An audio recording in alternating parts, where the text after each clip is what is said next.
Don't miss the awesome Naruto stories my sister creates. Her last channel was hacked, so to stay in the loop, please subscribe to her new channel. It would mean a lot to her, and you won't regret it. Hello to all lovers of lemon scenes.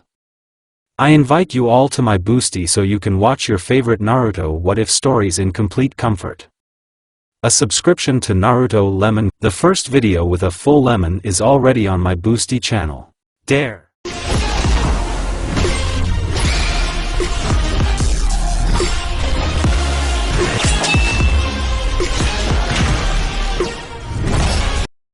Not a single soul on the street, except that the sellers, who were in a hurry to open their shops for the first visitors, appeared and disappeared again into their shops. The cloudless sky and dawn that our hero enjoyed while sitting on the edge of the roof of a 3-story greenhouse made him smile. With the perennial unimportant missions and training becoming routine, he had already begun to forget what he had always admired.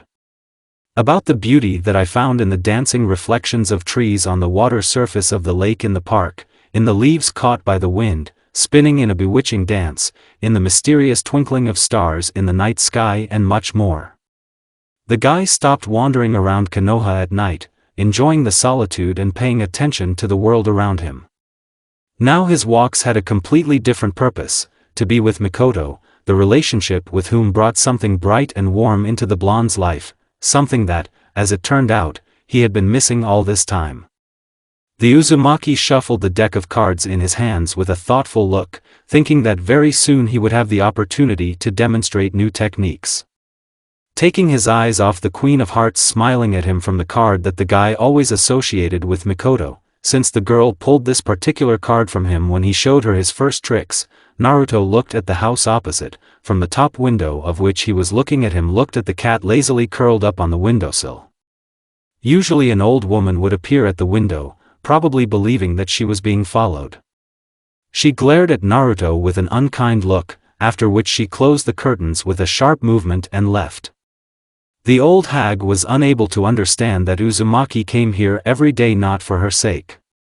And now our hero, in black trousers, with a kukri sheath attached to his belt, in a green t-shirt with a yellow Konoha symbol on the chest and in a gray light jacket, unbuttoned as usual, despite the wind, was sitting, waiting for the one who brought him into his world such significant changes. He dangled his legs and, out of habit, shuffled the cards in his hands. He squinted slightly from the gradually changing color of the sunlight, hitting his face and making the protector on his forehead shine, like another celestial body. The Uzumaki smiled as he finally heard the door lock click.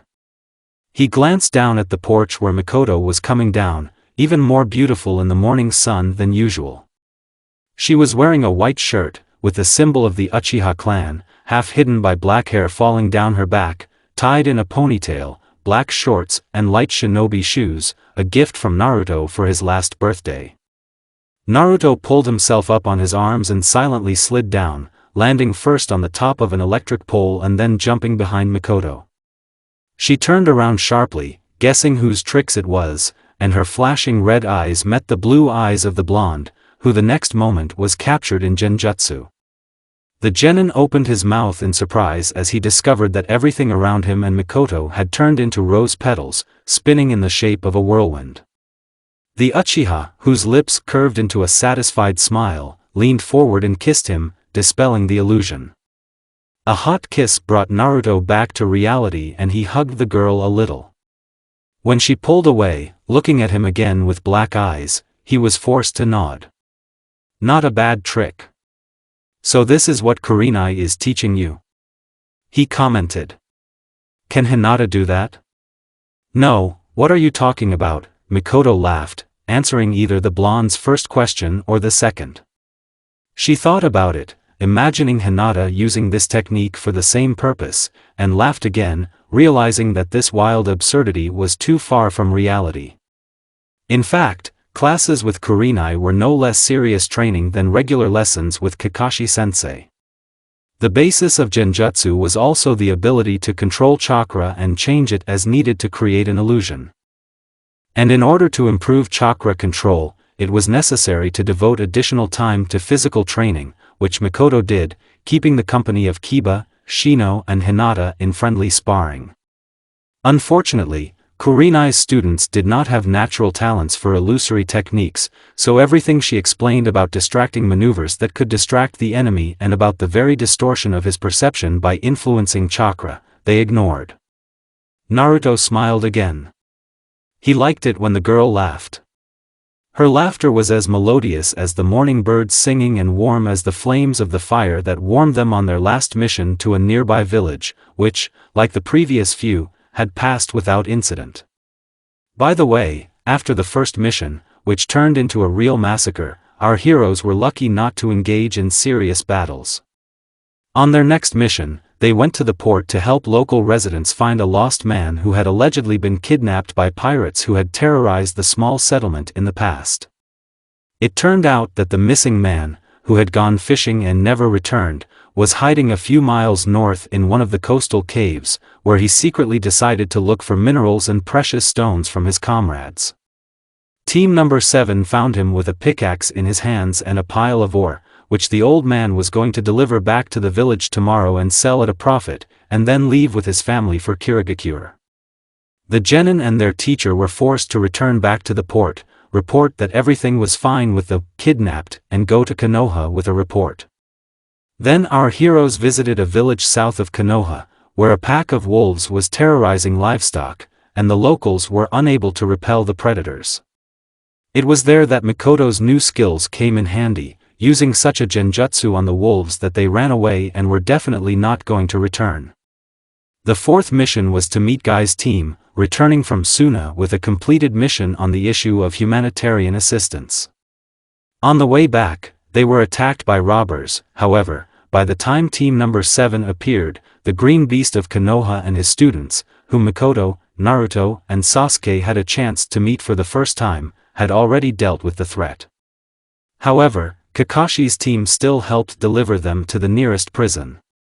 "Come on, Sasuke and Kakashi-sensei are probably already tired of waiting," said Mikoto, and they moved towards the main gate, where the beginning of a new adventure awaited them. Indeed, the teacher and teammate were waiting for them, this time arriving without delay. Lately, Sasuke has been greatly influenced by Hatake and has inherited his habit of always being late.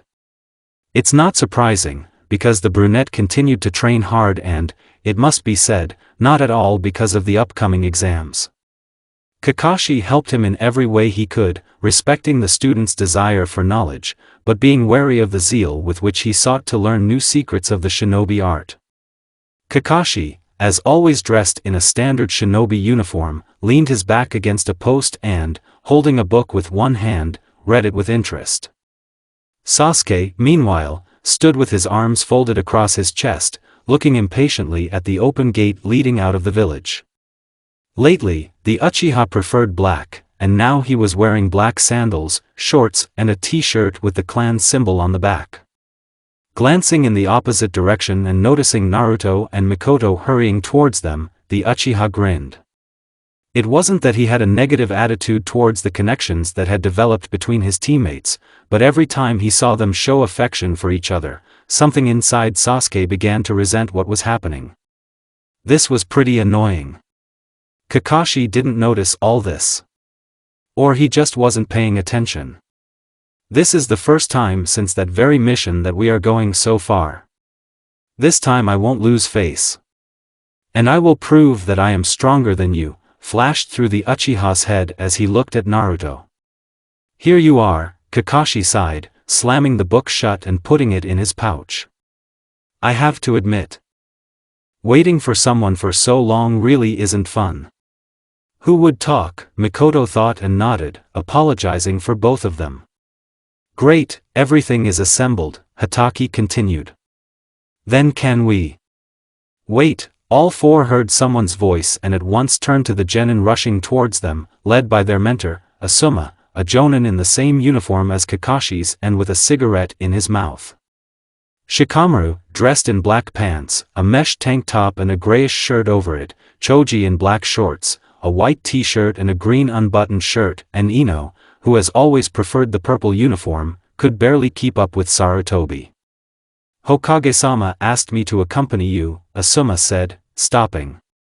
Great, Kakashi nodded, delighted by this news, as was Mikoto, who immediately began chatting with Ino, her best friend, about some trifles.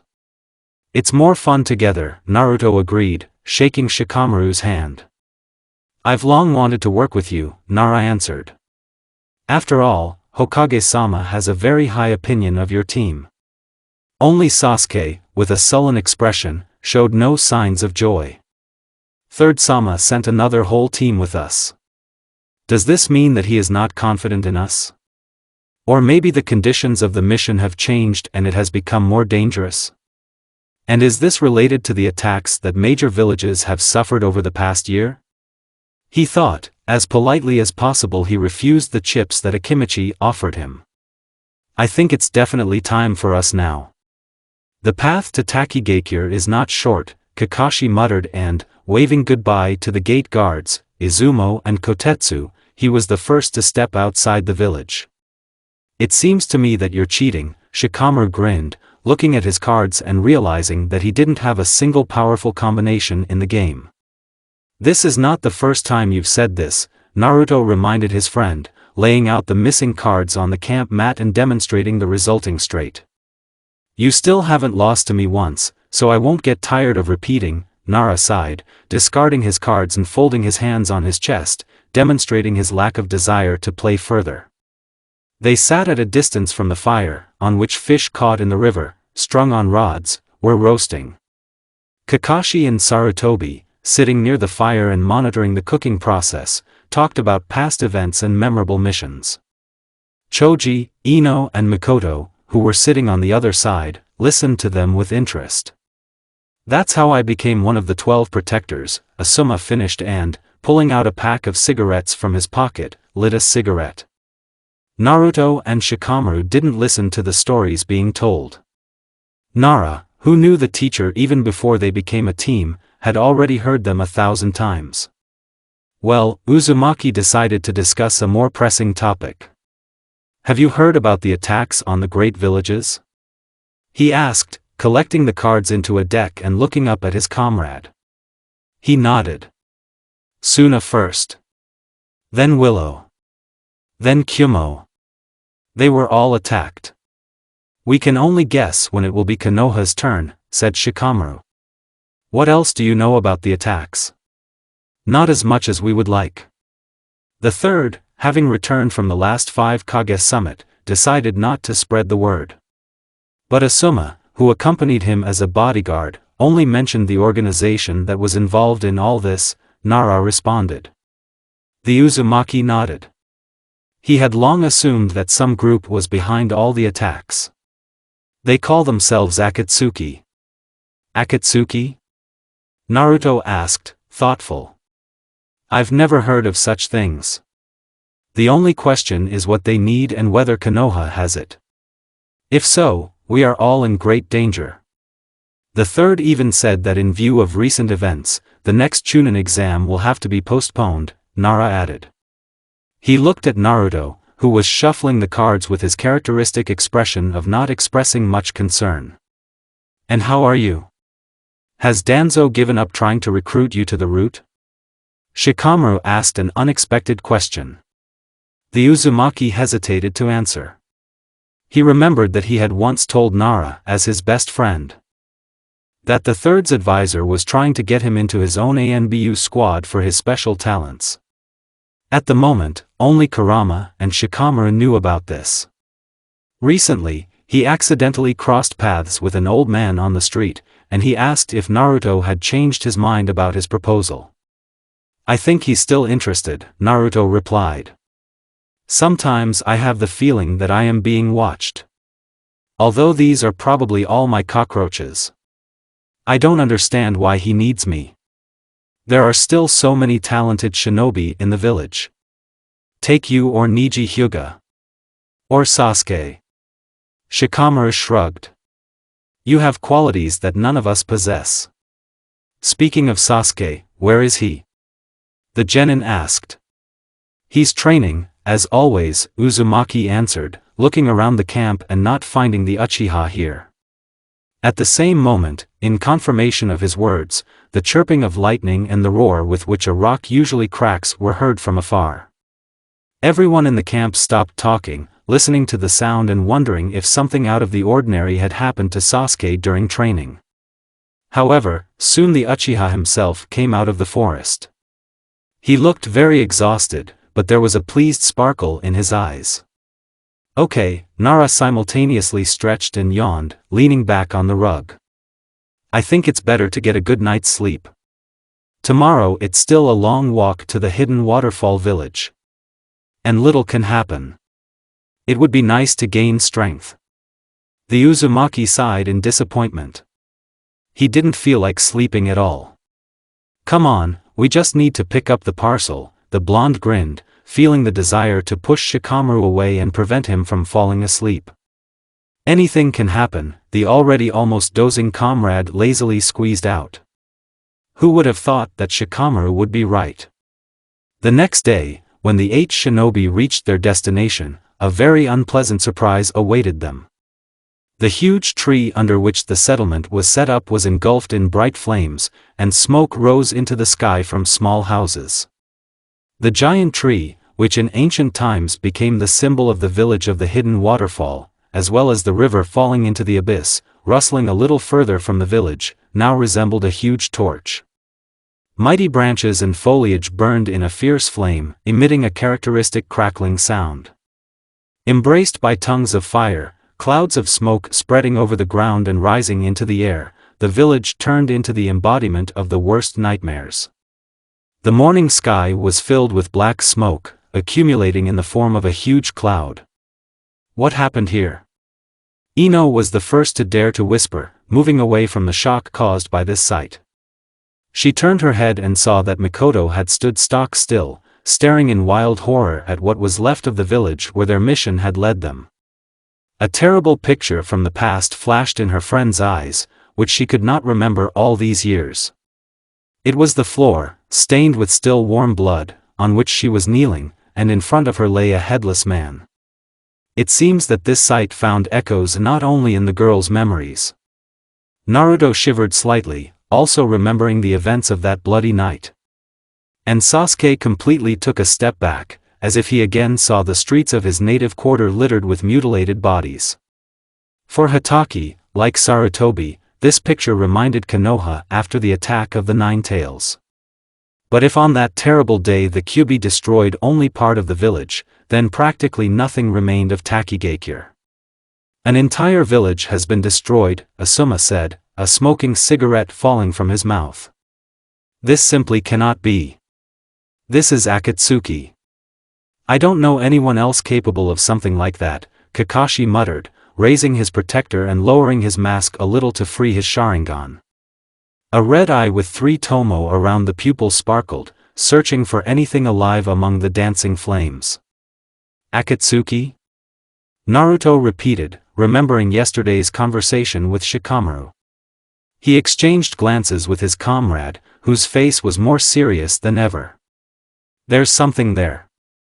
Chuji exclaimed, noticing something a moment after Kakashi's Sharingan detected some movement. They're still here, Hatake said, drawing a kunai. And the next moment his words were confirmed by 2 shadows that slipped out of the dancing flames. It turned out to be 2 people in black cloaks with an unusual pattern in the form of red clouds, who stood with their backs to the reinforcements from Konoha, as if not noticing them. It was as if their attention was focused on something else, more important than the Leaf Shinobi. The first man in the cloak was tall and quite large, on his head there was a hood tied with some kind of black ribbon, apparently a protector. It was not possible to examine the stranger in detail, since he never turned his face to the belated help from Konoha, but something still caught my eye. It was an arm with gray-brown skin, like a corpse's, peeking out from under the half-torn sleeve of a cloak. Several sloppy stitches of black thread crossed the arm. There was a ring on his middle finger. The second stranger was shorter, with long gray hair slicked back and disappearing behind the high collar of his cloak. In the man's right hand was clutched the handle of a very exotic weapon, a scythe with 3 blades, which was already sprinkled with fresh blood. Before the Konoha ninja could make any decision regarding their further actions, a loud roar suddenly made them flinch.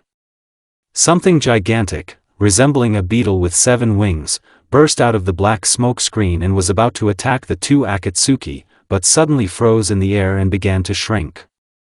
The terrible monster, against which the two men seemed like small insects, eventually turned into a dark, green-haired girl in shabby and torn clothes. She hung in the air for some time, while the wings quickly moved behind her, but suddenly they disappeared, and the kunoichi fell to the ground, right on her knees, breathing heavily. Those two were able to defeat her? This can't be. Mikoto was horrified, who was very impressed by Fu's complete transformation.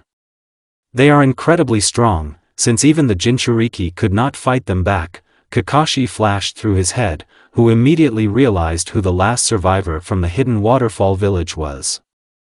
Naruto, be very careful. Perhaps these two are stronger than anyone you have ever faced. Kurama turned to Uzumaki, who did not take his eyes off the defeated girl. The monster she was just now was no doubt from the same place where the Nine Tails came from, imprisoned in his body. Is she the same as me? He asked. Yes. Jinchuriki of the 7 Tails. Chome is sealed within it.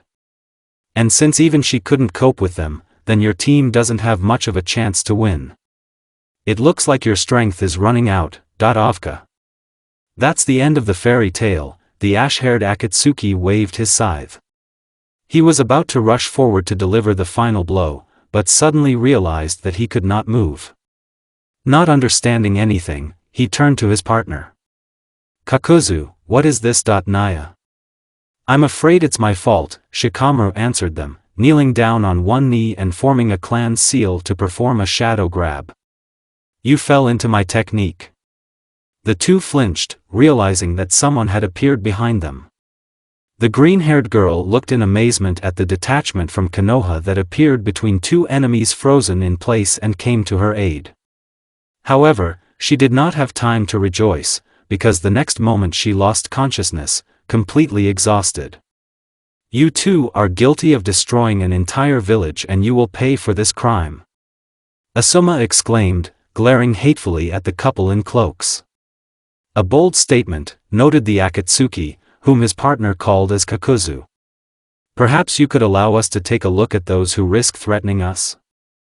Sarutobi exchanged glances with Shikamaru, who momentarily relaxed his technique, allowing the two to turn 180 degrees. The Akatsuki stared at the new opponents, and they, in turn, were able to take a good look at them. The one who responded to the name Kakuzu, just like Kakashi, hid half his face behind a mask. Only his bright green eyes without pupils with reddened whites were visible. Apparently, not only the hand, but also the skin on the whole body had such a strange color. On the man's forehead, over the hood, there was indeed a protector with a crossed-out symbol of the village of the hidden waterfall. Akatsuki with the scythe turned out to be a completely human type with a rather pleasant face, although a slightly deranged smile spoiled the impression.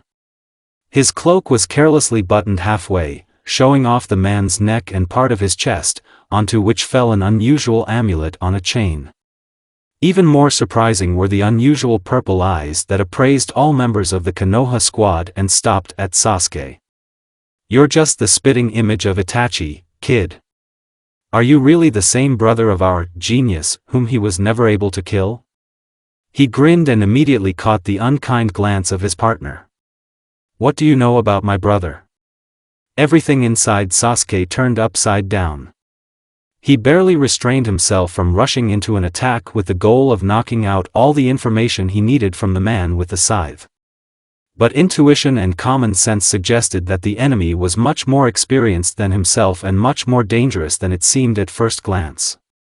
The Uchiha clenched his fist with such force that his knuckles cracked loudly, clearly diffusing the silence, which was only broken by the crackling of flames around him. Stop chatting, Haiden, the leader will not be happy, Kakuzu said. Itachi? Did you say Itachi? Sasuke shuddered. But either because of his partner's phrase, or because of the explosion of interest in his person on the part of the young Uchiha, Hayden abruptly changed the topic. He once again looked around at everyone present and turned to them again. So, who do we have here? Two jounin who cannot soberly assess their strength, two girls who are about to piss themselves from fear. Asuma and Kakashi looked at each other, thinking that their enemies did not doubt their superiority. And it really was on their side. Mikoto glanced at Ino, whose legs were still shaking treacherously. The blonde could hardly control herself. She seemed very impressed by the result of Akatsuki's attack on the village. She doubted that they could be defeated when the gap between her power level and theirs was so great. Three boys who held weapons in their hands a couple of times, and a fat man who, even in such a situation, cannot part with his favorite delicacy. They underestimate us, although this hardly changes anything, Sasuke thought and glanced sideways at Naruto, whose hand had quietly slipped into his pouch behind a deck of cards. It seemed that Uzumaki was thinking the same thing and was already thinking about possible battle strategies. Surely Shikamaru had already done this, but now all his strength was focused on preventing these two from moving. And Choji, whose hand spontaneously squeezed and still did not release the bag of chips, swallowed nervously. Akatsuki's words clearly touched him to the quick. Yes, Fat, I'm talking to you. Hayden pointed his scythe at him, after which he looked at his hand in surprise. Wow. And I can move. Looks like this is your technique, kid. A bead of sweat rolled down Shikamaru's forehead and he intensified the technique, forcing Hayden to freeze in a new unnatural position. They are strong, I won't be able to hold them back for long, Nara warned the teacher. Choji, stop. Asuma exclaimed instead of answering, watching as Choji, furious at being insulted and completely forgetting about fear, inflated, turning into a ball. Meat tank! Exclaimed the brave Akimichi, finally taking on a round shape and, spinning, rushed towards the enemies, for some reason aiming not at Hayden, but at Kakuzu, who probably seemed to him a more formidable opponent. A moment before Choji crashed into Akatsuki, his skin turned to stone, and at the moment of contact Akimichi, who did not expect that the enemy would be so strong, flew back, rolled on the still hot ground and collapsed at the feet of his comrades, after which he died. I was able to get up immediately.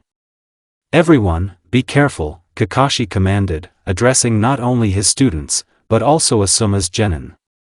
You can't defeat them alone, you need to work as a team. Shikamaru whispered, realizing that his technique had weakened. He looked up, noticing that the wind had changed and was causing a smokescreen to block the sun, allowing his shadow techniques to become stronger. Leader Sama will be glad that we got rid of all the witnesses. Kakuzu, who was the first to notice that the shadow connecting him and the boy from the Nara clan had disappeared, took a step forward. Element of fire. His hands formed a quick combination of seals, after which a powerful barrage of fire rushed towards the group of leaf shinobi, surprising both Asuma and Sasuke, whose skills in mastering this element were on a completely different level. Earth element, great stone wall. At the last moment, Kakashi managed to form the necessary seals and hit the ground with his palm, after which all the shinobi from Konoha were blocked by a stone barrier that appeared from the ground. Asuma, armed with two knuckle knives imbued with blue chakra, met the blow of the second Akatsuki, who rushed forward like lightning, deciding to attack from the side. The two blades met the scythe, its blades clanking menacingly right in front of Sarutobi's face. Good reaction, Hayden praised his opponent. But this won't save you anyway. He jumped back and, it must be said, just in time, because the next moment the stone wall, under a powerful blow from his partner, fell upon the Leaf Squad in a hail. Luckily, Kakashi had anticipated this, so he grabbed Choji and Ino and jumped back. He was followed by Shikamaru, who had been taught by previous assignments to follow the example of his senior in everything. Naruto grabbed Mikoto and jumped to the other side. And Sasuke, in whose hand lightning sparkled, crushed the boulders flying at him with several blows, thanks to which he was saved. Chidori. The Uchiha shouted belatedly, when the lightning in his palm had already gone out. Kakuzu appeared from a cloud of dust and immediately rushed towards the brunette, who, as he thought, did not expect such a swift attack. The hand separated from Akatsuki's body, flying towards the Uchiha, grabbing him. Tenacious fingers closed around Sasuke's throat, cutting off his access to air. The Uchiha's eyes immediately darkened from lack of oxygen. He only saw the blurred figure of the enemy, who was connected to his own hand by some black threads. Fortunately, Naruto came to the rescue in time, cutting these threads with his kukri.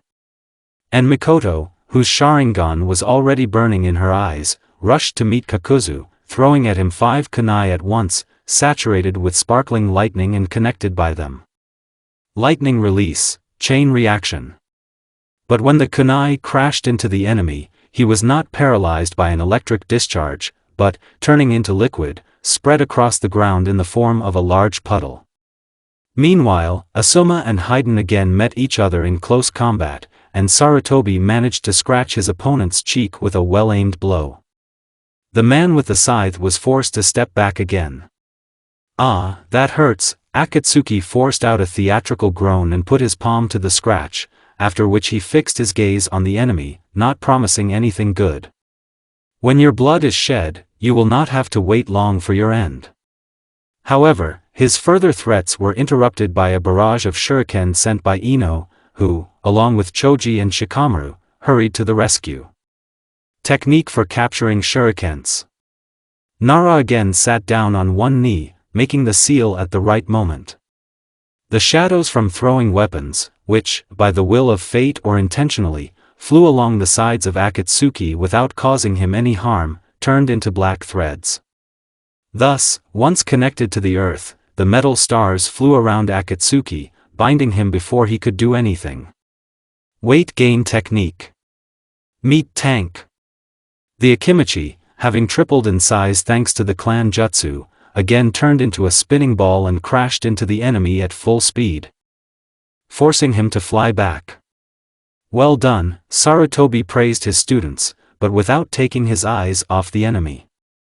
He rose to his feet and shook off his cloak, uttering curses and curses that the younger generation of Konoha had never heard before. Was it a water clone?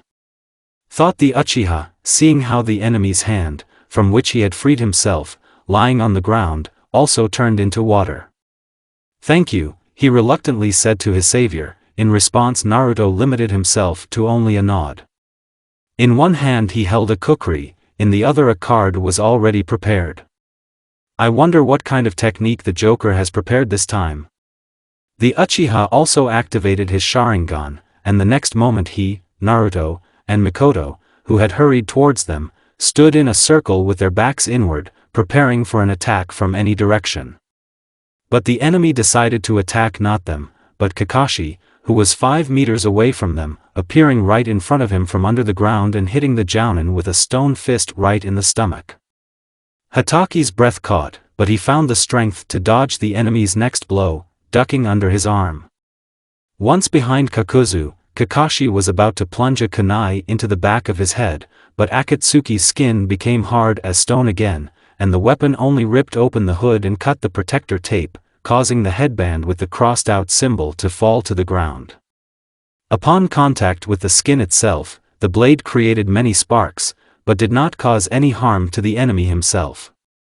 Kakuzu deftly grabbed the enemy's hand, squeezing it with such force that the copy ninja dropped the kunai, after which he spun the Jounin above him and threw it at a group of his own students, who were already rushing to help. They did not try to catch their mentor, but instead dispersed and prepared to attack from several flanks. "Fire release, great fireball!" Sasuke exclaimed, walking in from the left. "Wind release, air storm!" Naruto shouted, walking towards the enemy from the left side, throwing a card forward and making a concentration seal. The two techniques, merging into one, moved menacingly towards Akatsuki, crushing everything in their path. But he was not at a loss. Water element, great wall of water. He quickly made the seals and at the last moment closed himself with a curtain of water, which absorbed the enemy jutsu and evaporated. Kakuzu thought that the genin attack was over, but he completely forgot about Mikoto. My training should not be in vain.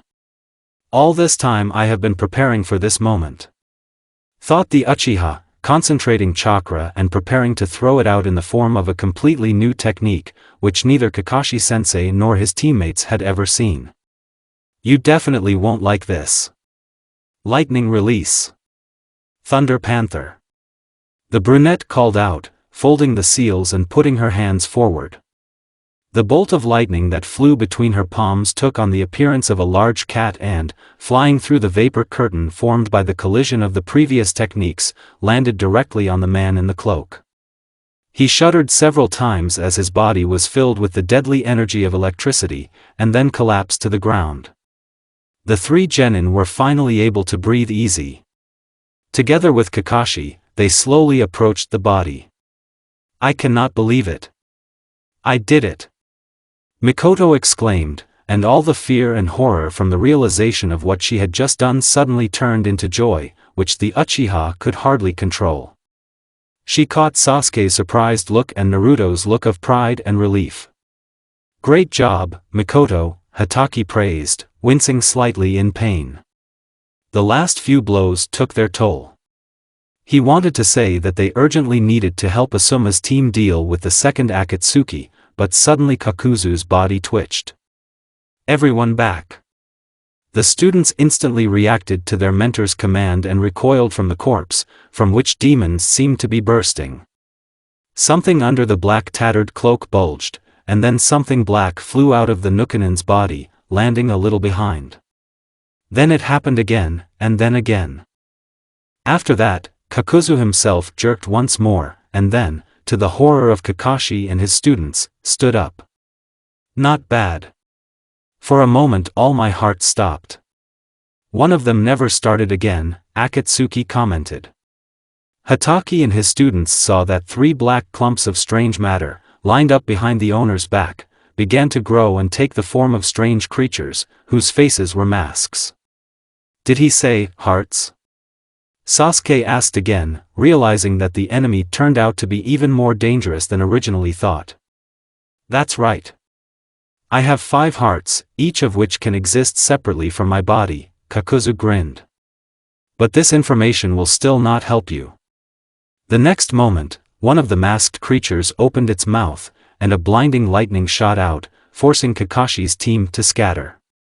Fire, earth, water. Now he also uses lightning? Naruto squeezed out in bewilderment, not having imagined that anyone other than himself could use techniques of any elements. No, he's not like you. He doesn't have cards or anything like that to seal techniques into. His source of power is different. I don't like this, Kurama dispelled his doubts. It seems like each heart controls one element, Kakashi put forward his theory. Then we need to destroy the remaining hearts to defeat him, Sasuke said, clenching his fist resolutely.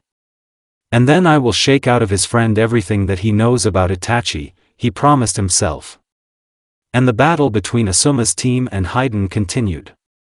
And the more fiercely Sarutobi and his students attacked Akatsuki, the wider his smile became. Well, you're completely exhausted, he commented, shielding his scythe from Choji's enlarged fist. Shadow Needle Technique, Shikamaru said, but was late with his jutsu, for Haiden again deftly jumped away from the dangerous place. And Yamanaka, who was preparing to use the consciousness transfer technique, could not take aim, the man in the cloak was too nimble and swift. When he finally noticed her, he made a deft swing of his hand, threw it forward and released the handle of his formidable weapon. The scythe, spinning several times in the air, in the blink of an eye overtook the blonde who had frozen in place, and the next moment one of the 3 blades pierced her fragile body, piercing the girl right through the abdomen. No! Shikamaru shouted, seeing how his teammate, looking in bewilderment at his stomach, from which a braid was sticking out, fell to his knees. Haiden licked his lips contentedly and, using the cable connecting his hand and the scythe, with a sharp jerk pulled the weapon towards him. Ino! Asuma exclaimed, rushing towards the girl and catching her before she fell face first into the ground. Sarutobi tried to press his hands on the wounds, but blood continued to ooze between his fingers. Yamanaka was strong, but not strong enough to hold back the pain. She let out moans that became similar to moaning, the pain was so strong. I failed. No, everything is fine, shut up. Her mentor quickly interrupted her. The man quickly raised his head, hoping that Haiden had not managed to attack Choji and Shikamaru during this time. Oddly enough, all three stood still. Nara and Akimichi stared at the enemy, who was using his leg to draw some kind of symbol on the ground in blood, exactly like on the amulet that hung around his neck. When he finished, for some reason he licked the blood from the blade. Nothing's good, you lying. I warned you that it only takes a scratch to throw off your skates, he chuckled. This concerned not only you, but also everyone else. However, why scratch your tongue? Now you will see everything for yourself. Asuma did not take his horror-filled gaze off the villain, whose skin instantly darkened. White patterns appeared on it, reminiscent of the shape of bones. It looks like Haiden just completed some kind of ritual. Akatsuki picked up a kunai lying on the ground with his foot, after which, with a deft movement, he threw it up and caught it with his hand. Imagine the surprise of all the spectators of this nightmare when the man brought the blade to his own throat. Are you ready to see what I'm really capable of? Haiden asked. Haiden's abilities in this FIC will be slightly different from the canon ones. A few months ago, on the balcony of the tallest building in Amigakure, a new meeting took place between two of the most dangerous shinobi in black cloaks. You did a great job, Madara is pleased. He expressed a desire to show himself to the organization and become your new partner, said Pain, standing in the downpour and as if not noticing that he was wet through and through, and the drops continued to drum on him. Itachi, who was watching Pain from under the awning, sighed. As I understand it, refusal is not accepted? He asked. The last thing I would like to do is work with him. The red-haired man turned to the Uchiha and looked at him thoughtfully. The Rinnegan flashed in his eyes. I understand. I would not want to cooperate so closely with someone whose views are so different from ours. But, alas, he is in charge here, not me. Is he interested in me? Asked the Uchiha. Exactly you. After you lost Kisame, according to him, it's time for you to return to your roots, Pain said. Whatever that means. Itachi nodded. Nagato, I already had to work with Madara.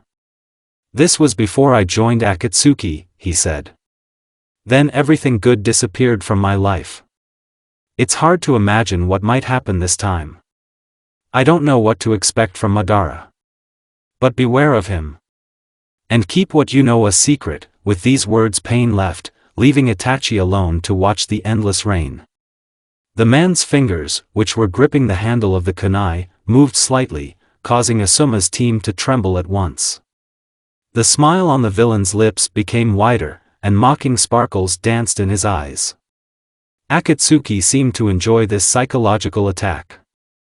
But he wasn't going to stop there. The next moment, his fingers clenched on the handle of the blade, and with a sharp movement, Haiden ran the blade of the weapon across his own throat. Akatsuki fell to one knee, resting his hand with the bloody kunai on the ground to keep from falling. The wound on his throat gurgled, spewing out streams of blood, first sprinkling Haiden's chest and legs, his cloak and the ground. The young Yamanaka, whom Asuma was carefully holding in his arms while sitting on the ground, twitched, and the next moment Shikamaru, Choji and their mentor shuddered in horror again. It is unknown how Ino managed to get the same wound and was now choking on her own blood. She didn't last long and soon went limp in the teacher's hands. Creature, was all Shikamaru could squeeze out. Even he was no longer able to restrain his emotions and, succumbing to anger, rushed into battle. Haiden, whose wound on his throat had stopped bleeding and seemed to have even healed a little, rose to his feet, looking contentedly at the genin rushing towards him. He threw the bloody kunai into the air and, catching it by the tip, threw it forward. Nara jumped forward, rolling along the ground and passing the whistling blade over his head. He immediately jumped to his feet and jumped at Haiden, raising his fist to strike. He didn't even begin to retreat and, without stepping out of the circle, caught Shikamaru's hand with his bloody palm. Not strong enough, yuck, he wheezed, apparently his vocal cords had already healed. Come at me unarmed? What stupidity! What do they teach you in Konoha? He was preparing to impale the inexperienced boy on the blades of his scythe, but that was not the case. Shikamaru, whose other hand rushed forward to strike, hit the target. When the fist, which contained all the rage of the genin from the Nara clan, crashed Akatsuki into his satisfied face, it turned out that the young shinobi had prepared a surprise after all. A surprise that was not expected by either Choji, who was about to rush to the rescue, or Asuma, in whose hands was Ino's lifeless body, or Haiden, who had not noticed how Shikamaru had previously managed to get something out of his pouch during a somersault. Die, scum! Nara exclaimed, unclenching his fist, which contained a dented explosive seal.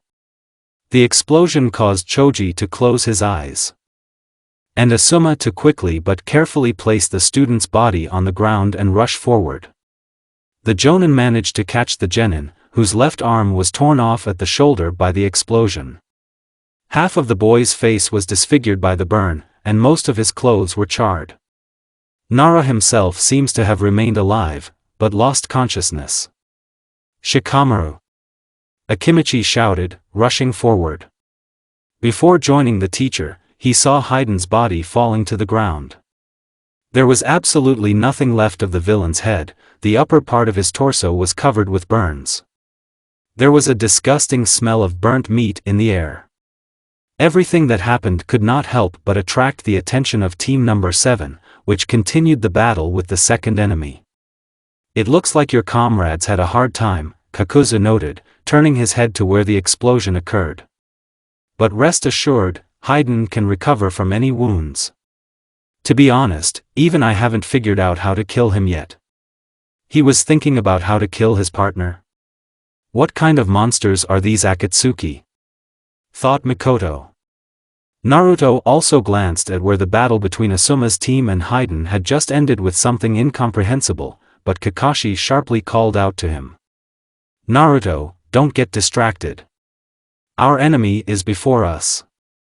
And now we can't help our friends. Your teacher is right, Naruto. Any mistake now could cost you your life. Kurama growled. I know. But I have a bad feeling about something, Uzumaki responded mentally, hoping that everything was okay with his comrades and the son of the third. Sasuke, meanwhile, did not take his eyes off the three black monsters with masks.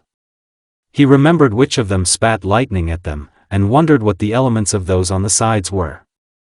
And what kind of heart did Mikoto destroy, I wonder? Thought the Uchiha, trying not to be distracted by thoughts about how he wanted to extract information about Itachi from the second Akatsuki. Before the genin and their teacher had time to agree on a plan for further action, one of the masked creatures opened its mouth and released several balloons at the enemies, which our heroes barely managed to dodge. Earth element, mud mire. Taking advantage of the gain time, Kakuzu made seals and hit the ground with his palm, forcing everyone except Mikoto, who was lucky to be the furthest away, to fall shin deep into the ground, which became liquid and at the same time viscous. It looks like Akatsuki already had a plan of action in place. The last masked creature spewed a wave of water at the enemies, covering them. Mikoto, who did not have time to cling to anything and was not supported by the enemy's earthen equipment, was thrown back several meters by the water wave.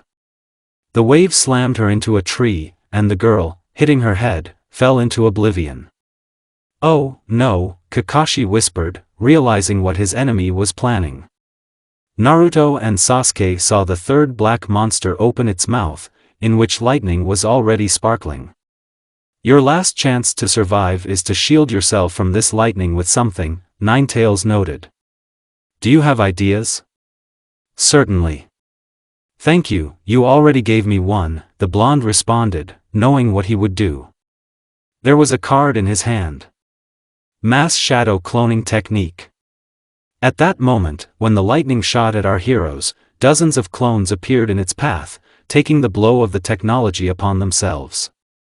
Some of them instantly evaporated in clouds of white smoke, while several managed to survive and rushed forward, diverting the enemy's attention to themselves. Grabbing their kukris, they rushed towards Kakuzu, which was the most logical move, since the masked creatures focused their attention on the clones, but did not attack them, fearing to touch the main body of the owner and destroy another heart. However, the enemy turned out to be such an experienced fighter that even armed shadow copies of Naruto were not afraid of him. He deftly dodged the blows, and then, waiting for an opportune moment, counterattacked, using his arms that separated from his body. Meanwhile, Naruto, Sasuke, and Kakashi freed themselves from the swamp-like trap. The water technique that Kakuzu doused them with partially neutralized the effect of the previous jutsu, and the grip on the earth was no longer as strong as before. Mikoto. Naruto saw that the Uchiha was lying under a tree on her side, not coming to her senses, but before he could rush to her, Kakashi called out to him again. And just in time, as Kakuzu had just dealt with the last of the clones and was preparing to strike back. A crest of water, like a shark's fin, rushed towards them. Cutting through the ground as if it were the sharpest blade, the fin rushed towards Naruto, Sasuke, and Kakashi. The fin wagged a little, but confidently moved towards our heroes. And all three of them had the idea that the technique was somehow aimed at them, and they would not be able to dodge it. It's my turn to act. The Uchiha realized, deciding that he should not lag behind Naruto, who saved them from the last attack of the Akatsuki. He stepped forward, putting his hand into his pouch. The next moment, the Uchiha threw several kunai with an iron line attached to them into the ground towards the approaching jutsu. Fire Release, Dragon Flame Technique. When the Uchiha breathed fire, the flames spread along the iron threads in all directions, creating a whole network of fire with much greater coverage and overall heat than, for example, a great fireball. When the water ridge evaporated, leaving behind a curtain of steam, the fire on the fishing line went out. And he not only practiced Chidori. Flashed through Naruto's head, who saw this technique performed by his teammate for the first time. Meanwhile, the second team, or rather what was left of it, was trying to recover from what had happened. Is he alive? Choji asked hopefully. Yes, there is breathing and a pulse. He's strong, Asuma said quietly and turned his gaze to Ino, under whom there was already a whole puddle of blood. The girl's frozen eyes looked at the sky. I'm a bad teacher. Akimichi remained silent, realizing that it was stupid to say anything to cheer up the jounin in such a situation. That's right, they heard someone's voice and, turning to where Hayden's body lay, saw a strange man in an orange mask with only one hole for an eye. He was wearing an Akatsuki cloak. Who throws kids into battle when they have no chance of winning? However, Konoha. What can we take from it? This is a very familiar story. Get back, Choji, Asuma commanded, deciding that this time he would take the fight alone. The masked man gave them a mocking look. Don't get excited. I'm not here to finish you off. I will still bother myself with such abominations. Enough children's blood has been shed today, and in vain. Akatsuki knelt down and touched Hayden's body with his hand, which suddenly twitched. Well, you have to. A tenacious. The next moment, the mysterious stranger disappeared into a spatial vortex along with his headless body. Where is the green-haired girl? Asuma was alarmed. Akimichi looked around. Where the Jinchuriki of the Seven Tails had been since the start of the battle, she was no longer there. Did he really take her too? Choji was horrified. What to do now? Let's go, we need to help Kakashi. Meanwhile, the battle with Kakuzu continued. Well done, Sasuke, praised Kakashi, who decided to take advantage of the fact that the enemy could not see them. He folded the seals and created 2 water clones. One of them, using earthen equipment, disappeared underground, and together with the second Jonin rushed forward. "Cover me." Sasuke and Naruto, exchanging glances, rushed after the teacher, not even guessing what he had prepared for the enemy this time. Emerging from the curtain of steam, our heroes rushed towards the enemy. Kakashi is from the center, and Sasuke and Naruto are from the sides. Akatsuki realized that the main threat was Kakashi and his clone. Earth element, Kakuzu did not have time to finish, because a card with a sharp edge stuck into his shoulder and did not allow him to complete the technique. When the three masked creatures were about to attack the copy ninja at once, many small fireballs launched by Sasuke flew into their faces. Akatsuki, confident to the last that the son of the White Fang was attacking him, sent forward his hand, which, turning into a stone pike, flew forward, connected to the owner's body with black threads. The pike pierced one Kakashi and, fortunately, it turned out to be a clone. And the original, to Kakuzu's surprise, jumped over him with Chidori in his hands and rushed towards the lightning-shooting creature, which, according to Hataki's calculations, was the most dangerous. The shinobi pushed off the ground with his feet and flew into the air. And behind the black giant in a mask, a second water clone jumped out of the ground in the same way with a Chidori in his hand. "Lightning release, Raiden!" exclaimed the famous Konoha shinobi, and his technique connected with the clone's technique with bright lightning, piercing the mask of the creature controlled by Kakuzu and causing it to break into many fragments.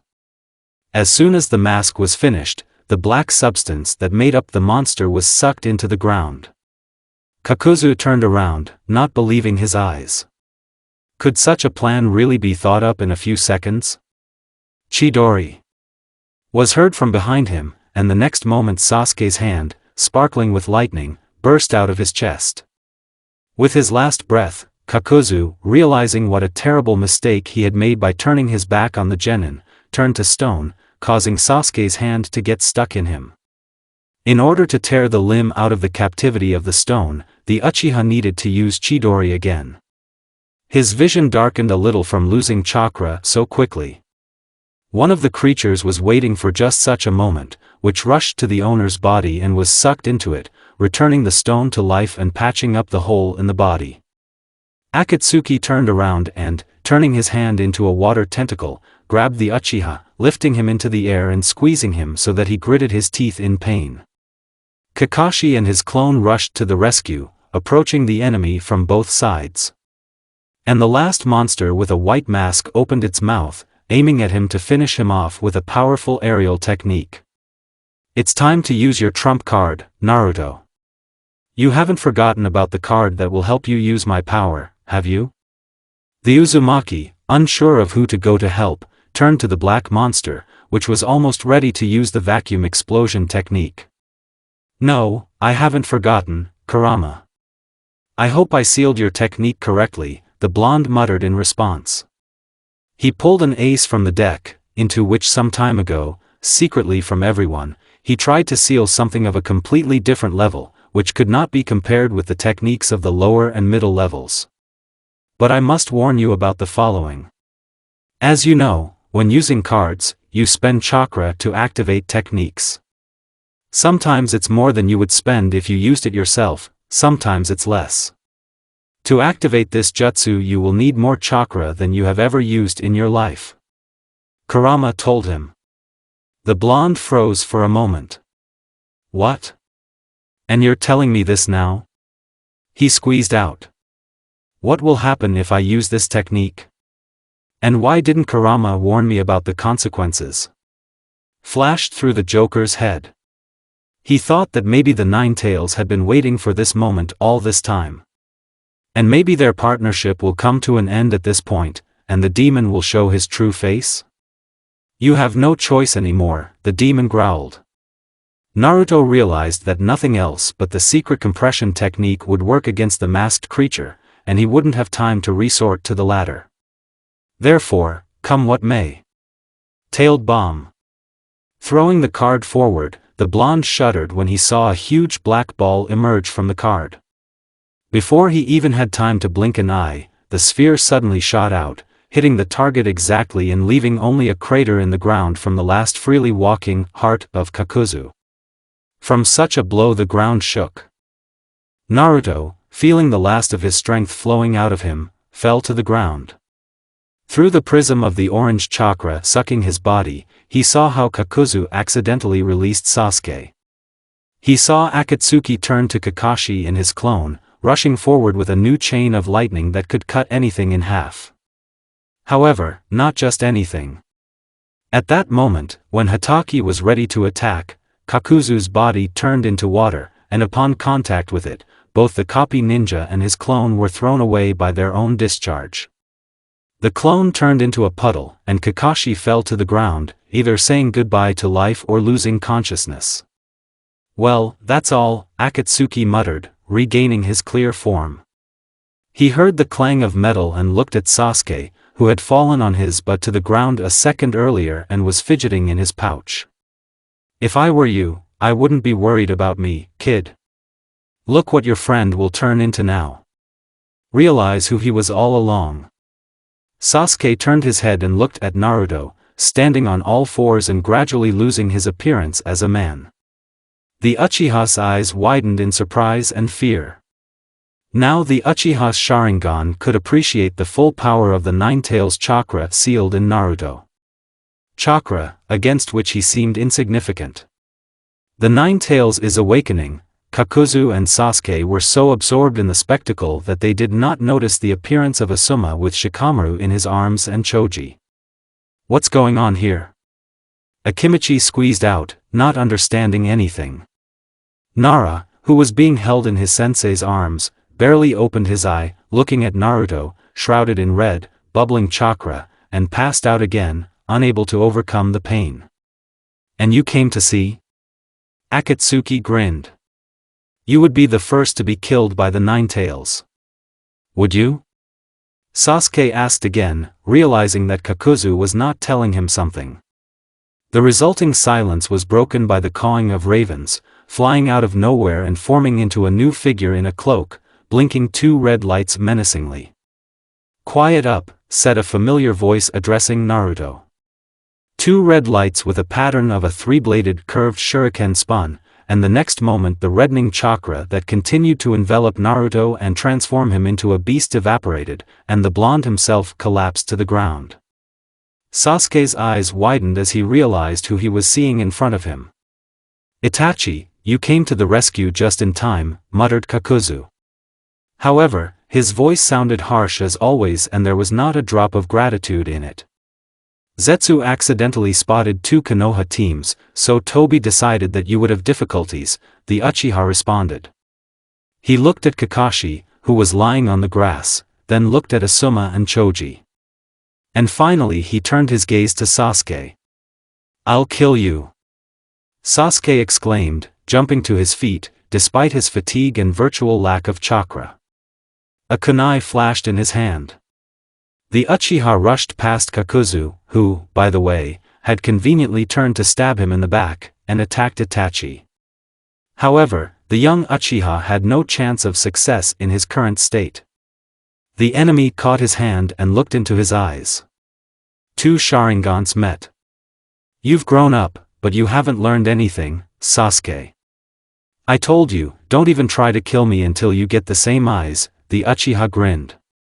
The Mangekyo spun in his eyes, plunging Sasuke into Tsukuyomi. After that, Itachi casually threw his brother aside. The Uchiha was about to say something else when he noticed Mikoto stretched out on her side under a tree. He tried to remember where he had seen her before, because her face seemed painfully familiar. But, alas, I couldn't. Itachi took a step towards Naruto, noticing that Asuma was noticeably tense. "Don't even think about it," Akatsuki warned the third son. "Now it belongs to us." Sarutobi stepped forward decisively, and the Uchiha's eyes flashed again, casting a genjutsu on Asuma and his student. They both saw Kakuzu, Itachi, and the Naruto they had captured turn into black sand. When the genjutsu ended, the slides of black sand were no longer there, as were Akatsuki and the young Uzumaki. who, by the will of fate, fell into the clutches of those from whom he was trying to protect the other. Opening his eyes, Uzumaki found himself in a familiar gloomy, damp dungeon, a huge hall with lamps swaying on the ceiling, occasionally winking at him with inhospitable and sharp bursts of light. Our hero lay in the water on the floor, feeling his head splitting from pain and many incoherent thoughts that came from God knows where. The guy tried to sit up, leaning his hands on the floor, and his palms completely fell into the muddy liquid with bunnies dancing on its uneven surface from the artificial dim lighting.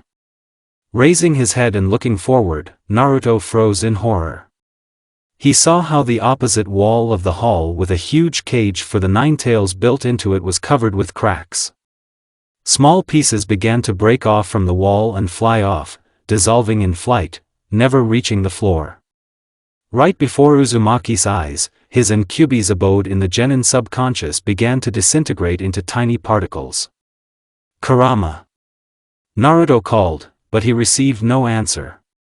Instead, a crash was heard from the appearance of new cracks in the ceiling and a roar with which some other hall of this imaginary complex of cold and gloomy rooms collapsed. In the darkness behind the bars, two red lights lit up, and the Nine-Tails himself, bringing his muzzle closer to the cage, fell under the beam of the swinging lamp. Naruto could see that the monster was exhausted. Now the formidable demon looked like a huge skeleton covered in leather and red fur. What's happening? Uzumaki squeezed out. We have fallen into the clutches of the Akatsuki. It looks like this is the end, growled the Nine-Tails, not taking his eyes off the boy, who was quite surprised by this answer. How? What's happened? Help has come to those two, Kurama answered. Madara. The masked man who twice subdued my will and who is responsible for the death of your father. And Itachi Uchiha. The mention of Itachi sent a chill down Naruto's spine. But then his thoughts returned to the first name he heard. Madara? Was he the one who killed the fourth?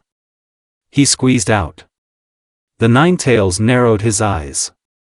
Not exactly him. It was me, the demon grinned. I think there is no need to hide anything anymore. Naruto stared at the demon with all his eyes. You. Why didn't you warn me about the consequences of using that technique? The fox bared his teeth in a predatory smile. Because this technique was the key to my freedom. All this time I was preparing you for the moment when you yourself would let me out. I played the role of a caring daddy and teacher and waited. But I waited too long. In a rage, the demon hit the wall of the cage with his paw, and his claws struck a bright sheaf of sparks. So you've been deceiving me all this time? Right. However, you still owe me something. With all the power I managed to gain. And life. You wouldn't have lived even a year if I hadn't protected you from stupid mistakes. The Nine-Tails laughed, and the next moment his laughter turned into a wheeze. But what does it matter now? The next moment, the gates of the cage clanged loudly, but this time not from the demon's blow, but from some outside influence. It's like someone just tried to snatch them from the outside. I'm dying. The demon did not pay any attention to this. And I can't help but be happy that I'll take you with me. Jinchuriki don't live long without us. Or rather, they don't live at all. I hate you, Naruto. And I hated it all this time from the moment when the fourth linked our lives together. Naruto gave in to his instincts and jumped back. An unknown force nevertheless tore out the gates of the giant cage, and they flew off in different directions. One door crashed into the wall, making a hole in it, through which a dazzling yellow light began to break through, and the other fell to the floor, leaving a huge dent on it. But the freed fox did not have time to jump out and tear the helpless genin to pieces, because huge ghostly chains flew out of the ceiling, twisting the Kyuubi and digging into it with points reminiscent of dragon heads. I hate it. The demon repeated more quietly, and the next moment he exploded, losing his usual appearance and turning into a stream of orange chakra, instantly absorbed into the chains. The Uzumaki was left alone in the middle of the crumbling world in his head. And when this world comes to an end, his life will probably have to end too. The gloomy hall, illuminated by the blinding chakra from the sealing technique, plunged into complete darkness. The blonde guy, who had been hanging in the air all this time and spewing orange-red chakra from his open mouth, collapsed like a dead weight on the floor. His frozen eyes remained open, there was no longer any life in them, as evidenced by the discolored iris surrounding the frozen pupils. The Jinchuriki froze in an unnatural position, his mouth remained open in a silent cry for help. Next to him lay the green-haired girl from whom the demon had been extracted earlier. There was a snap of fingers, and the room was illuminated by the lights of dozens of simultaneously lit torches decorating the walls. The man in the orange mask lowered his hand before any of the other Akatsuki realized that it was he who turned on the light. Members of the organization stood in a pentagram engraved in the floor with circles, each of which contained a specific symbol that matched the Nuknin hieroglyphs on their rings. A little further away, the shoulders and head of the eerie statue of Geto Mazo grew out of the wall, which, in the process of sealing, opened its mouth and opened almost all its eyes. Now the heretic statue has petrified again, turning from a living monster into a sculpture that inspires fear and awe. The sealing is complete, Pain said, looking around at everyone present. The 7 tails and the 9 tails are now with us. 2 at a time. That is great. Less hemorrhoids with these tailed ones in the future, muttered Kakuzu. 3 days without a break. Leader Sama, let me restore my strength, Deidara, or rather his hologram, addressed Pain. Like Sasori, as well as Zetsu, who was sent on some mission, the demolition bomber could not be personally present during the ritual, but participated in it remotely. However, this required no less effort from him. If Kisame hadn't thrown his skates away so quickly, we would have done it in 2.5, Haydn grinned, unharmed, but pale, since a complete recovery required a white Zetsu tissue transplant. What an infection! The follower of the Jashin cult caught the disapproving glance of his fellow members of the organization and hastily shut up. If it weren't for Itachi and Tobi, you and Kakuzu would have suffered the same fate, reminded Sasori, whose true appearance was hidden inside the Hirako doll, the hologram of which was seen by everyone present. What do you want us to do now, Leader Sama? Zetsu asked, returning the conversation to its original course. Everyone needs rest, we are closer than ever to achieving our goal, said the man with the Rinnegan, glancing sideways at Tobi, who nodded barely. However, we should not deviate from our chosen strategy. Quick blow after blow, and all the Jinchuriki will be ours. Sasori and Deidara, having regained their strength, go after the 4 tails, which we missed in Iva. Zetsu, start searching for the 6 tails. When you find it, Conan and I will deal with it personally. Pain paused. Tobi and Itachi, your task is to strike the mist and capture the 4th Mizukage, he added. When everything is ready, we will move on to the final stage of our plan. Itachi hesitated and nodded, thinking that Nagato would not send him into a direct attack on another village. Therefore, Tobi himself insisted that he and Itachi go on this mission. He looked sadly at Naruto's lifeless body on the floor, thinking how much the loss of his comrade would affect his brother. One way or another, Sasuke, I think I did the right thing. Being close to the Jinchuriki, you were in danger. But now it is unlikely that the Akatsuki will ever appear on your way. And, with luck, you will never see me again either, the Uchiha thought. What to do with the bodies? Asked Conan, who had remained silent for a long time. There was a pause, since the only one who could be interested in such a thing was a former member of the group, Orochimaru. But after he left the ranks of the organization, the issue resolved itself. I don't think they are of any value yet, answered Pain. Get rid of them. When the meeting was over, the holograms of Sasori, Zetsu and Deidara disappeared. Kakuzu and Haydn left the hall. Pain started talking to Conan about something. And Itachi watched expectantly as Tobi approached him, casually stepping over the bodies of the 2 Jinchuriki. What are your future plans? the Uchiha asked cautiously. The masked man glared through the mask's slit before placing his hand on Itachi's shoulder. I missed Kirigakure ramen, he said, and the next moment both disappeared into a spatial vortex. Things can wait, and the Three Tails will not run away from us.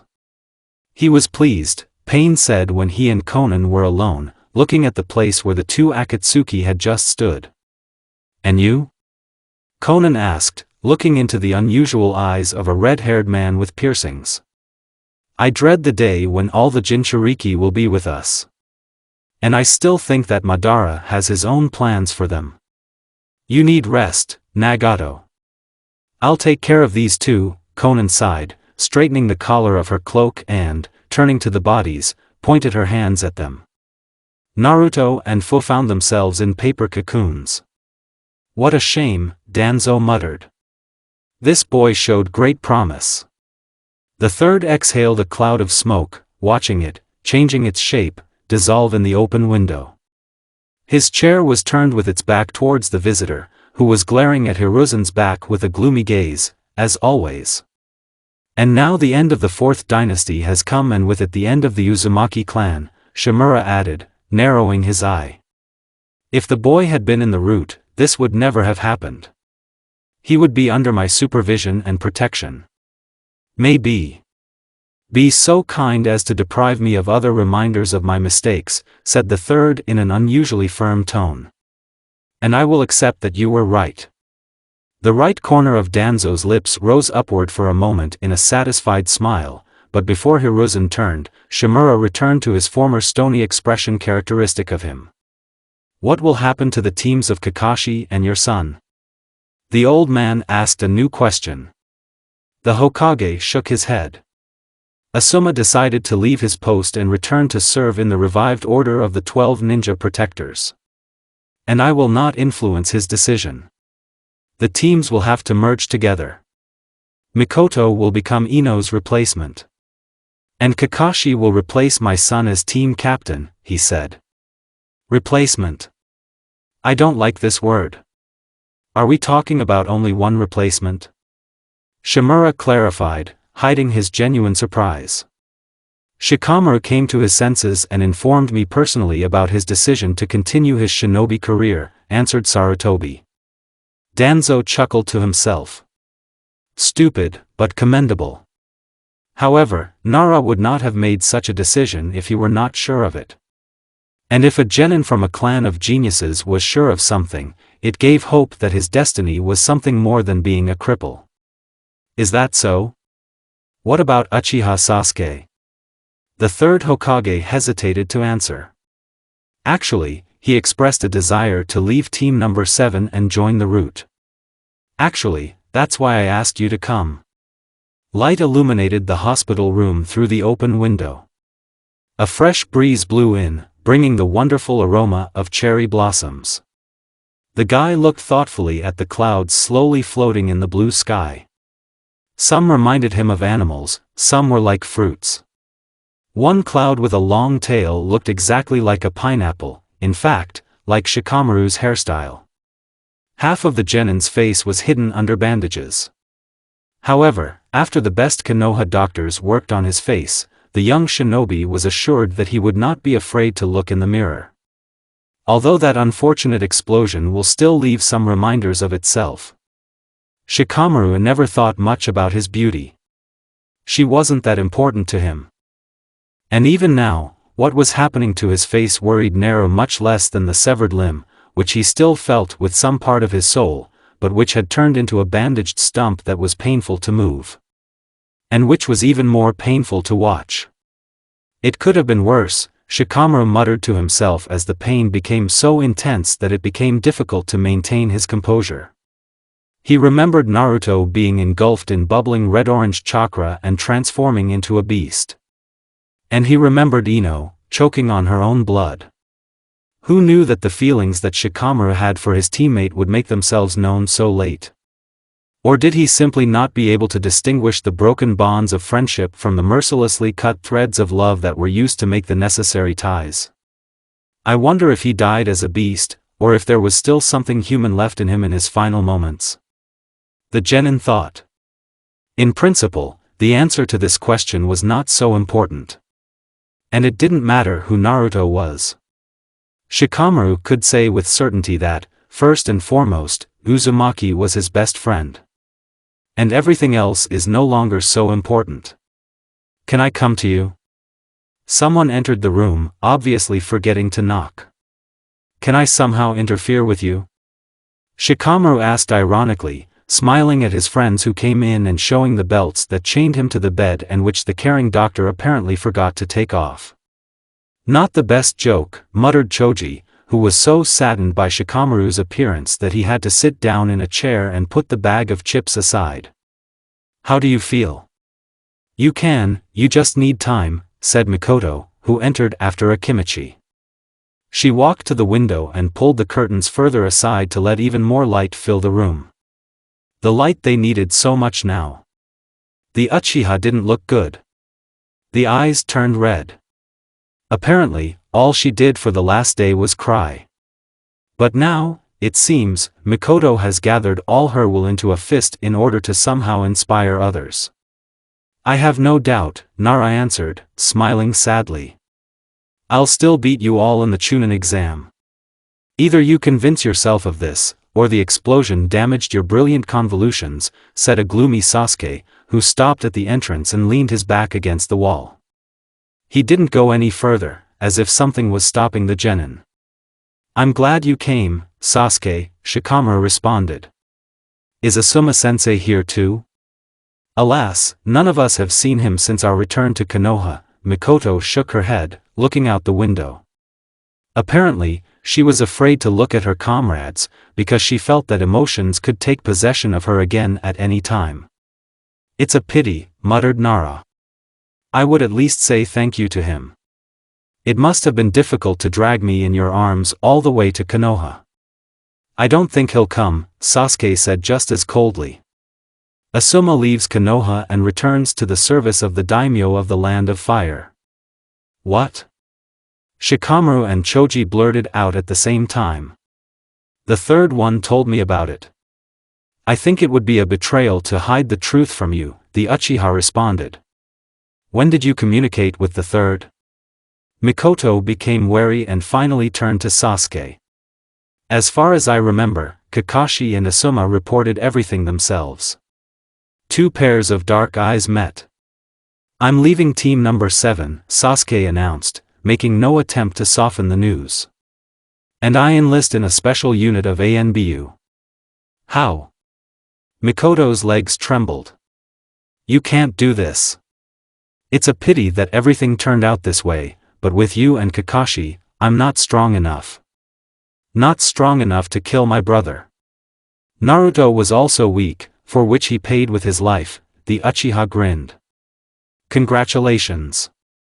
There are just 3 of you to turn into another team of losers who are incapable of anything in the face of a real threat. Did I say 3? More like 2.5. Hearing this, even the peace-loving Choji became furious and jumped up from his seat. Don't you dare say that. He screamed, swinging his fist at Sasuke, but Shikamaru managed to call out to him in time. Don't, Choji. The Uchiha looked contentedly at the fist that stopped right in front of his nose, after which he grinned again and walked away. Glad you're alive, Shikamaru. But soberly assess your capabilities. Don't deceive yourself the way I've been deceiving myself all this time, he finally said. Everyone looked after the Uchiha, and only Mikoto looked at the empty doorway for a long time when he left. When did he turn into such scum? Choji squeezed out, sinking back into his chair. I don't blame him. In some ways, he's absolutely right, Shikamaru sighed. What do you say, Mikoto? The Uchiha did not immediately respond to the call. Her thoughts were elsewhere. First Naruto, now Sasuke left her. It was similar to the time when she woke up in the hospital, not remembering anything and not knowing anyone. But she wasn't going to be that poor girl again. Her fingers fiddled with a card from Naruto's deck, which somehow ended up in the girl's hand. Itachi and any Akatsuki who gets in my way will pay for what they did. I will prepare for this meeting, she said. And we won't lose anyone else. Darkness and gloom. Emptiness. Silence. Complete absence of anything, even thoughts. Naruto swam, or rather drowned, in all this, when the whole world in his mind cracked at the seams and ceased to exist. But there was something else in that impenetrable void, something that remained deep within him even after the Nine Tails disappeared. These were two blue sparks of chakra that appeared out of nowhere and flew to his rescue, becoming larger and taking on clearer shapes. When he went to the very bottom of the abyss of nothingness, floundering helplessly, two palms, male and female, grabbed his arms tightly and pulled him up. That's not why our chakra was sealed in you. But I'm glad it was useful. Live, Naruto. A male voice sounded first. I will gather ours and all the rest of the Nine Tails chakra to get your organs running again. Live and know that we love you. He heard the woman's voice. The next moment, the paper package into which Naruto had become, through Konan's efforts, tore, and the Uzumaki, who had torn the walls of the cocoon, was free. He didn't understand where he was, but he knew for sure that no one was nearby and that no one was looking for him anymore. His eyes sparkled in the semi-darkness and forever turned violet. Kneeling down, Sasuke looked up at his master, looking up in submission. He had parted with his usual clothes and was now dressed in a new uniform, consisting of black trousers, an equally dark turtleneck and a gray vest, lighter than a standard Jonin vest, but reliably protecting his torso from enemy attacks. Behind the Uchiha's shoulder could be seen the handle of a tanto, secured behind her back in a special sheath. In the guy's hand was a mask with blue patterns and a painted beak, making it vaguely similar to the head of a bird. The only thing Sasuke left unchanged about his appearance besides his hairstyle was the protector on his forehead. An old man in black and white, sitting on something resembling a throne, contentedly tapped his cane on the floor, signaling that the Uchiha could stand up. The sound echoed throughout the hall and beyond, through the dimly lit corridors of the underground ANBU root complex. Following the newcomer, other uniformed shinobi who were present here rose from their knees to greet the new member of their organization. I'm glad to welcome you into our ranks, Sasuke. I was quite surprised by your eagerness to join us. And so soon, he said. Are you ready to swear allegiance to me and protect Konoha from the shadows? Thank you, Danzo-sama. I won't let you down, Sasuke responded. And I swear allegiance. Wonderful. Then from now on you will use the code name Hawk, Danzo said. From now on, you are a member of Roku's squad, start training immediately. The Uchiha nodded, noting that no one present said anything to congratulate him or tried to applaud. Discipline in Korn was ironclad. The third Hokage informed me of his intention to speak to the people today. I don't know what exactly he wants to say. But since Hiruzandano decided to do something like this, the matter must be serious, Shimura said, tapping his cane on the floor again to once again attract the attention of everyone present. He looked around at his soldiers and continued. I will be there personally and count on the support of Ichi's squad. We must ensure Hiruzandano's protection. This is probably how it always happens. Every time the third does something, he is protected not only by his personal ANBU guard, but also by these shinobi, whom none of the residents have probably ever seen, flashed through the Uchiha's head, who realized that he really liked this order. Sooner or later he will become the same. Not just a shinobi, but an invisible shadow, ready to strike at any time and from anywhere. Itachi, get ready for another meeting. This time, before you even blink, I'll cut your throat. Sasuke thought, putting on his mask at the same time as a smile spread across his face. The sunny morning turned into a gloomy and cloudy day as crowds of people gathered in the square outside the Hokage residence and the streets leading to it. It had been a long time since the third gave a speech in front of such a huge audience. But since he decided to take such a step, he probably really needed to say something important. Thank you for coming, Hiruzen, dressed in the traditional Hokage attire, addressed the people from a balcony protruding from the roof of the tower. This was the platform for the Hokage's speeches, but due to its infrequent use for its intended purpose, people began to ignore this element of the building, not noticing it when they passed by. I won't take up much of your time. But I want the words I say now to be heard by everyone. The people below began to whisper and glance at each other. Mikoto, Choji, and even Shikamaru, who had left the hospital ahead of schedule, looked up. Standing behind the third, Danzo, staring at his back with an expressionless gaze, wondered what Hiruzen was planning to say. The ANBU from the third's personal guard were right there and listened to what their master would say, keeping their eyes on the crowd in which intruders could appear. You have all heard about the attacks on 3 of the 5 great villages. This thought keeps you up at night. And all of you are probably waiting for your turn to come to Konoha. I am ready to answer here and now. Never. People made noise in surprise. I can't believe my ears. Had he really gathered everyone to announce Naruto's death? Shikamaru squeezed out. It seems that even Nara did not foresee this turn of events. Mikoto looked around, seeing members of Team Guy, Team Kurenai, even the new academy students led by Irika-sensei. But one person was not here. Have you seen Sasuke? She asked. No, Choji shook his head, sticking his hand into a bag of chips. I wouldn't be surprised if he deliberately didn't come to the speech dedicated to Naruto.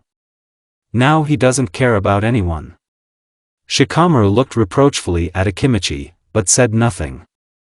It seems that the incident in the hospital hurt his friend more than himself and sowed a seed of deep resentment in Choji's heart.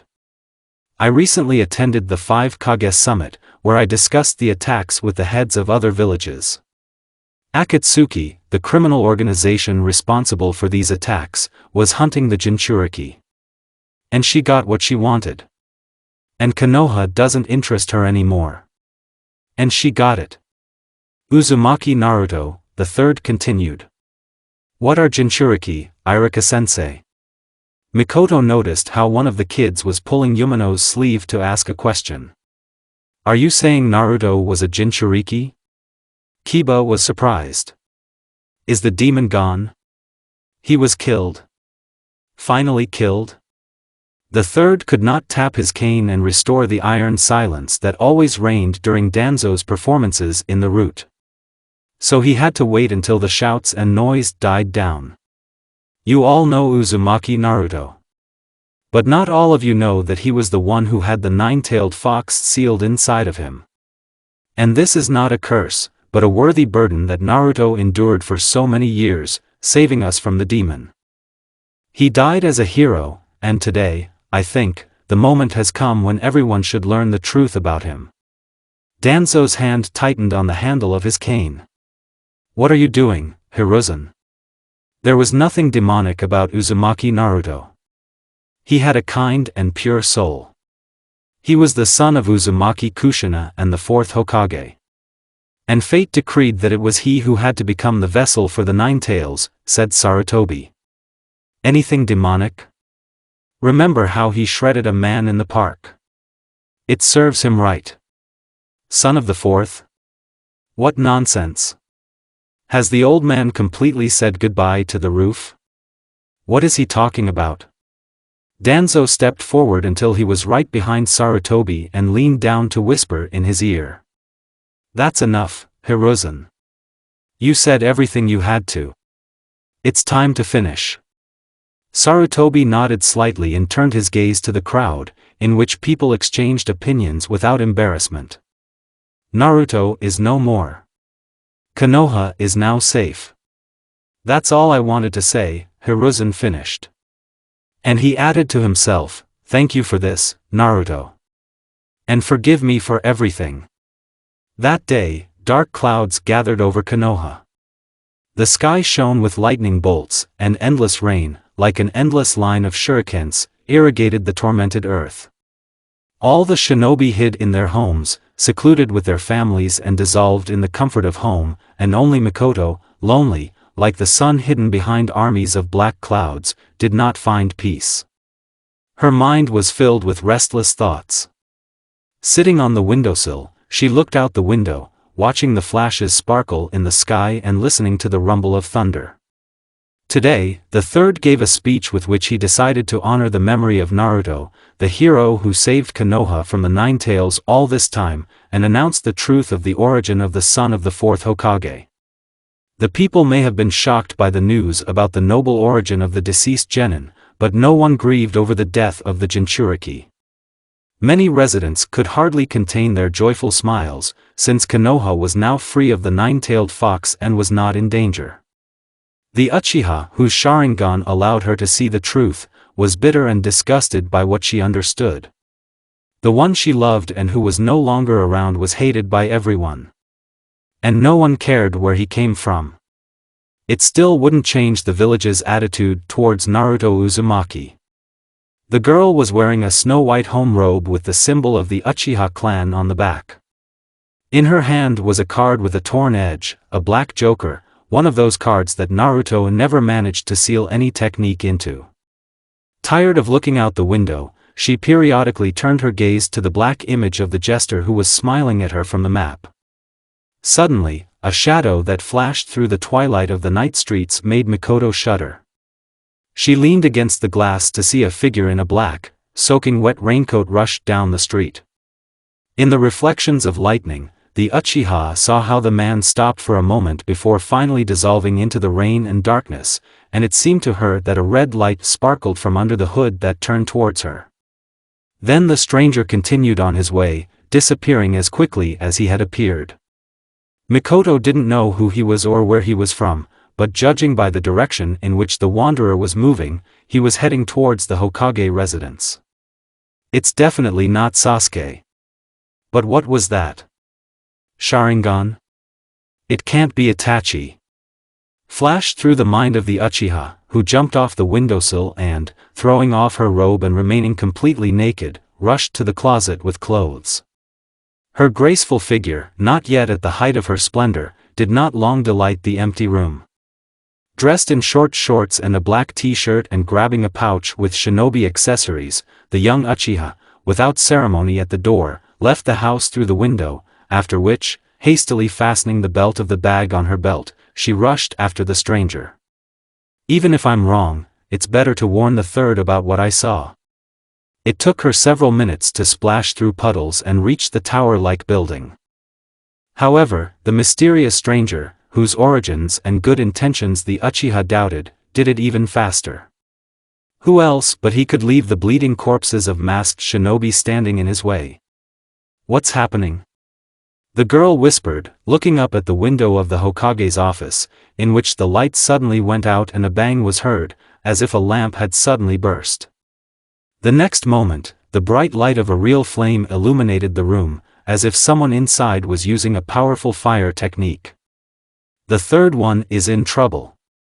Flashed through Mikoto's head, and she jumped out of her seat and rushed headlong up the stairs encircling the tower. She heard the sound of glass breaking and a sound that might have made a human body crash into the ground.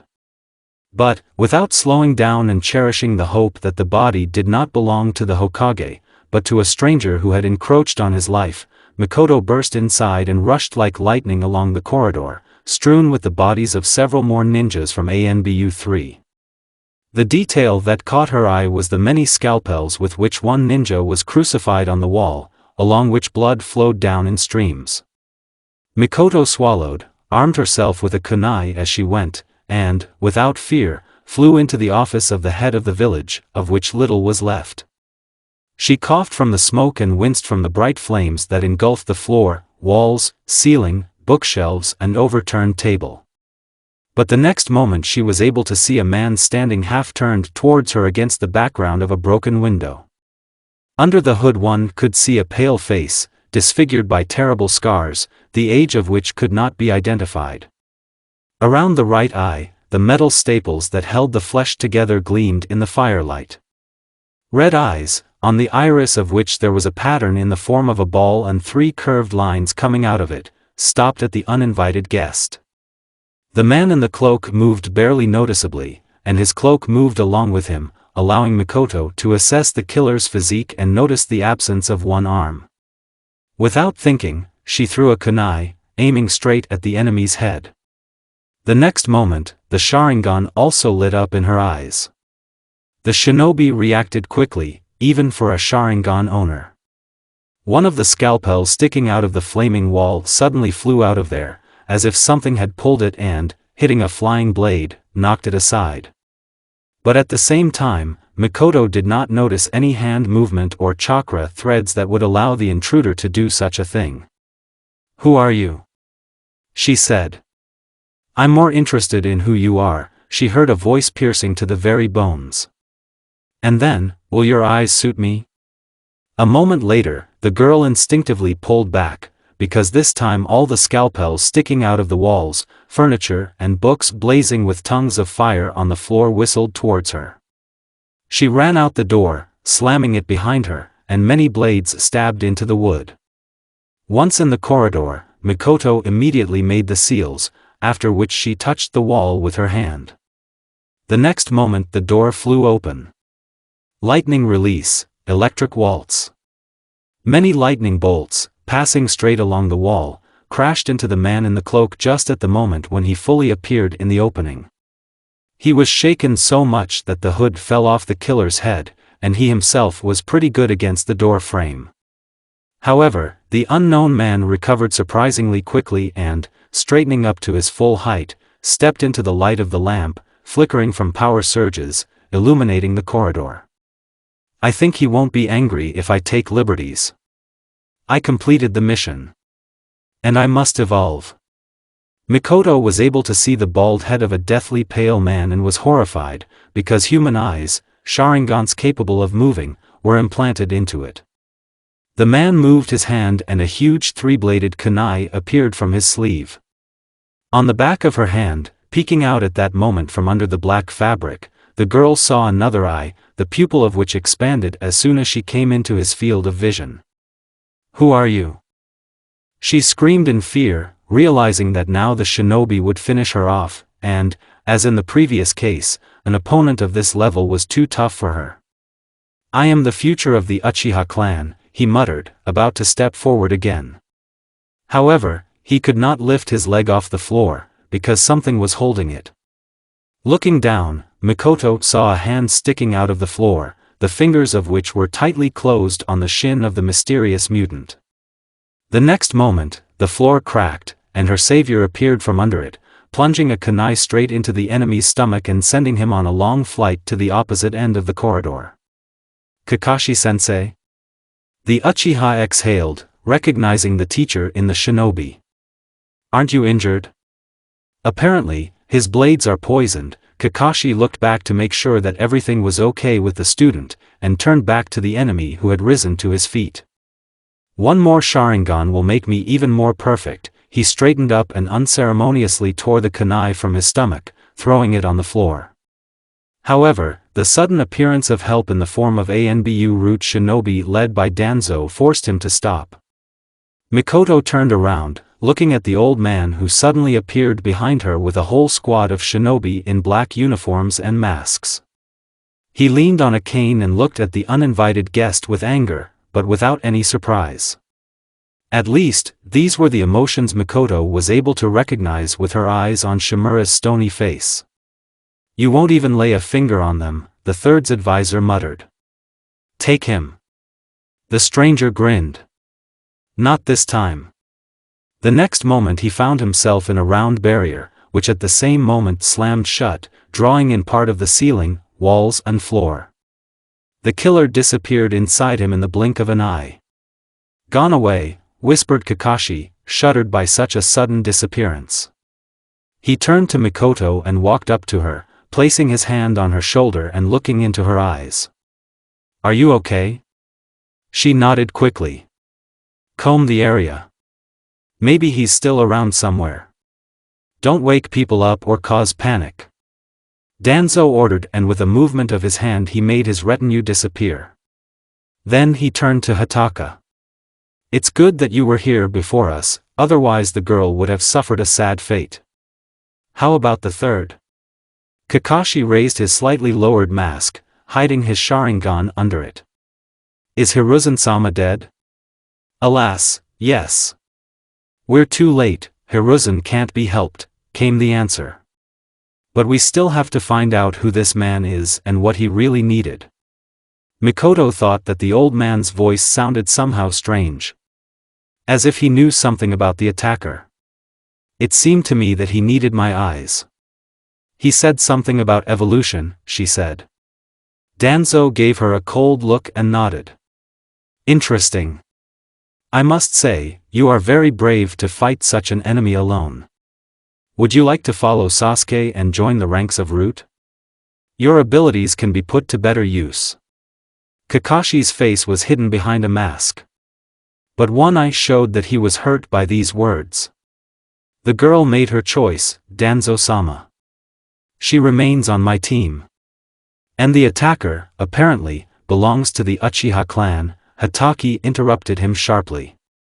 Yes, it seems like that, answered the advisor and added mournfully. The village was left without a Hokage. Kakashi, help me gather the Jonin as quickly as possible. And find the venerable advisors Koharu and Hamura. And you, Mikoto, urgently undergo examination at the hospital. Maybe one of the blades did hit you, and you're already under the influence of the poison. Yes, the copy ninja nodded after a moment. The Uchiha did the same, although she was 100% sure that she was absolutely unharmed. Rain. Endless rain and a city made of metal. That's where he ended up when he emerged from the morgue, where his body was awaiting its turn in the oven. He was completely naked and helpless. He was empty, squeezed like a lemon and sucked through a straw. At first it was difficult to remember who he was and how he got here. My head was a mess. And even this mess was played in a mixer. Leaving only a few fragmentary memories, among which was the scene of the reprisal of Sakura's killer, some other terrible misunderstanding with digging in the intestines of some girl, and the female and male voices that he heard in the darkness when he returned into this world. However, an hour later, the memories began to return little by little, and blurry images of the people closest to Naruto appeared in his head. Mikoto, Shikamaru, Sasuke, Kakashi, Iruka, and the third. And he also began to slowly remember about the others. But, what was more important now, he remembered his abilities. Or rather, about the actual lack of talent for chakra manipulation. The sealing technique was now, alas, useless. The blonde had neither cards nor his faithful kukri, only fatigue and pain spreading throughout his body. The only thing he managed to find were dissection tools, from which the former Jinchuriki chose a curved knife with fine serrations, which was apparently intended for opening the skull. It turned out to be very easy to leave the building without attracting attention. At such a late hour, the place was empty, the only problem could be the shinobi guard on duty who was standing in the way of freedom. Or rather, he sat watching some dull program on TV and threw and caught a tennis ball at the wall. He was so engrossed in his routine that he did not notice how Naruto slipped into the room and was about to use the found tool, but the thought that the ninja form could be useful to him stopped him. Although a little big, it will do. The guard was young, probably a chunin, a couple of years older than Uzumaki. The Uzumaki silently crept up from behind and, waiting for the moment when the shinobi would again throw his hand with the ball forward, grabbed his head and twisted it with all his might, breaking his victim's neck. The characteristic crunch meant that everything worked out for the young shinobi who had returned from the other world. Lowering his limp body back onto the chair, Naruto watched the ball jump somewhere and walked up to the table, thinking what else he could borrow. To his surprise, in the box, among some papers, a deck of cards turned out to be very handy. A few minutes later, our hero, dressed in greenish military trousers, a light long-sleeved t-shirt, a blue vest and black boots, walked out of the building, finding himself under a canopy and seeing rain drumming across the city from metal pipes and skyscrapers. As a premonition suggested, it was better not to get caught in this rain. In the glare of the lantern, the protector with the Amigakure symbol sparkled on his forehead. The Uzumaki opened a wide umbrella, borrowed from the same place as everything else, and walked wherever his eyes were looking. It's too early for me to leave the village. I need to find a place where I can settle down for a while, thought Naruto and, looking down at the vest pocket bulging from a deck of playing cards, he added. And it would be nice to stock up on techniques, money and something to eat. I'm dying with hunger. The gloomy but spacious basement, filled with people, was illuminated by the rays of swinging lamps. They swayed either from the general hubbub, or from gusts of wind breaking through the small windows right under the ceiling, but clearly not from boredom. There was never a dull moment in this place. That is why the local spectacles have always attracted quite a large audience. However, the audience is made up of selected killers. The floor in the center of the room was outlined with chalk. Spectators were not allowed to cross the circle line, nor were those inside it. This was the only rule of the fight in which one of the participants put his life on the line.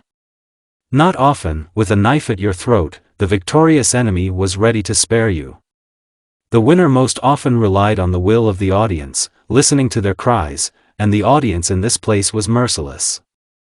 Therefore, the only rule was salvation for those who realized that the stakes were too high.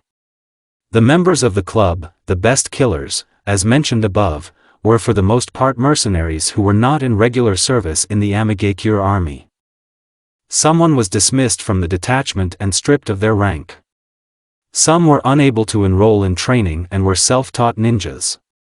Some individuals came from distant lands and villages and stopped in Amigakure, where they could always earn extra money, since there were always jobs for such people at the top of the village. In general, the best and to some extent the dregs mixed here, devoting themselves to survival or just to relieve boredom. After all, underground fights were great entertainment. And someone just wanted to hide here from the rain, knowing or at least suspecting that this was not just a weather phenomenon. There was no doubt that Pain and Conan knew about this place. It was stupid to think that you could hide here if they started looking for you. But the Ama gods didn't care what was happening inside. Even if the criminals wanted by the village take refuge in this place, sooner or later they will have to be released. And then they won't be able to hide from Pain's gaze. As already mentioned, only the majority, but not all of the spectators and fighters were outside the system. Several ordinary shinobi were also not averse to making money, believing that the rabble gathered here would never defeat them. Among them, the heads of AIM probably had their own eyes and ears. But our hero didn't care, because after his mysterious return to life he ceased to be Naruto Uzumaki.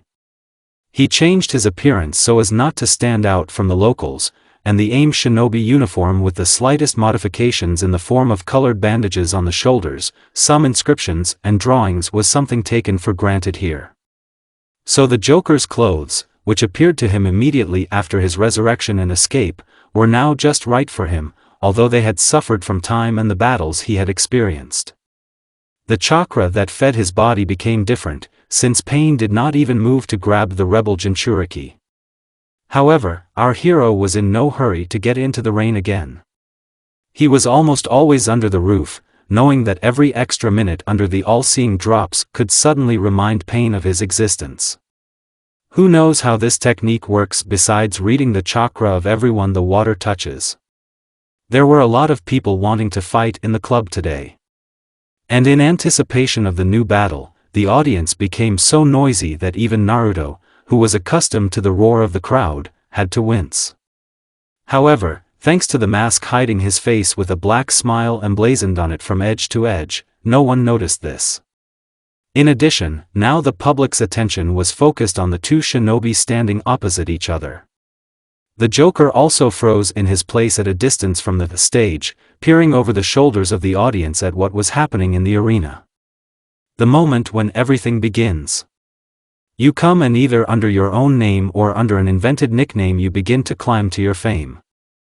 As a rule, fighters did not throw around names, but came up with nicknames that accompanied them until the very end, happy or not. Meet Iron Samurai. The ringing voice of a blonde in a colorful outfit, who walked diagonally in a circle, made everyone make an even louder noise, either from the delight that Riko's beauty aroused, or from the anticipation of a hot machalova. Iron Samurai. How primitive, thought the Joker. Over the past time, the gift of paying attention to little things has returned to him.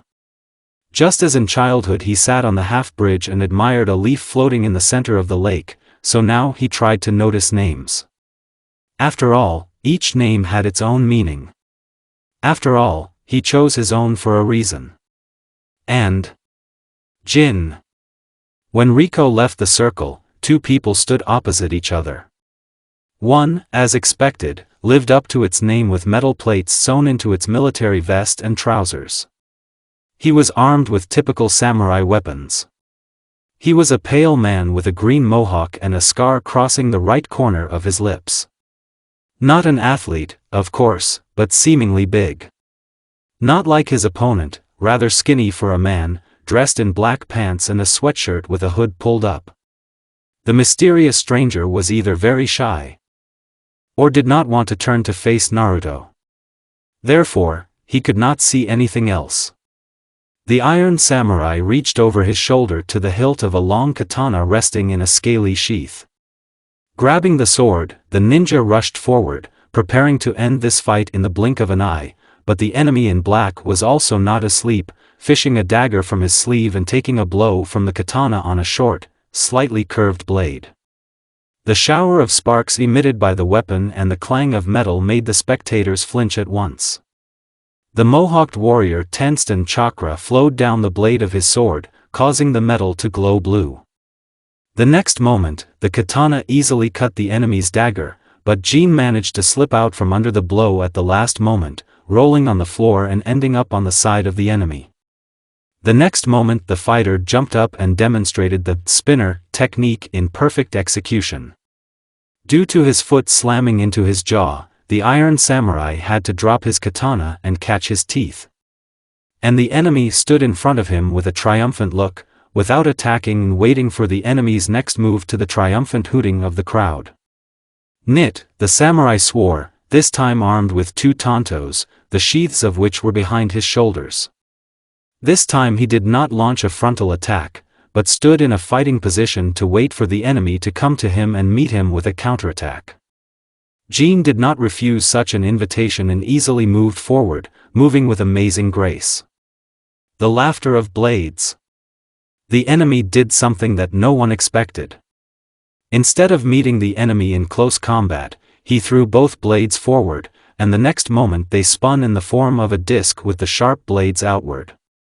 Jin flew through this fan of death with a spectacular somersault, landing right in front of his opponent and performed a sweep, causing the unsuspecting samurai to collapse to the cold floor. At that moment, Joker squinted to finally see the face hidden under the hood. But he couldn't, because under the hood there was only darkness. Joker frowned. Usually he was the one who asked riddles, but here he had to wonder what it was, a new camouflage technique or something else? His former best friend Shikamaru loved solving riddles.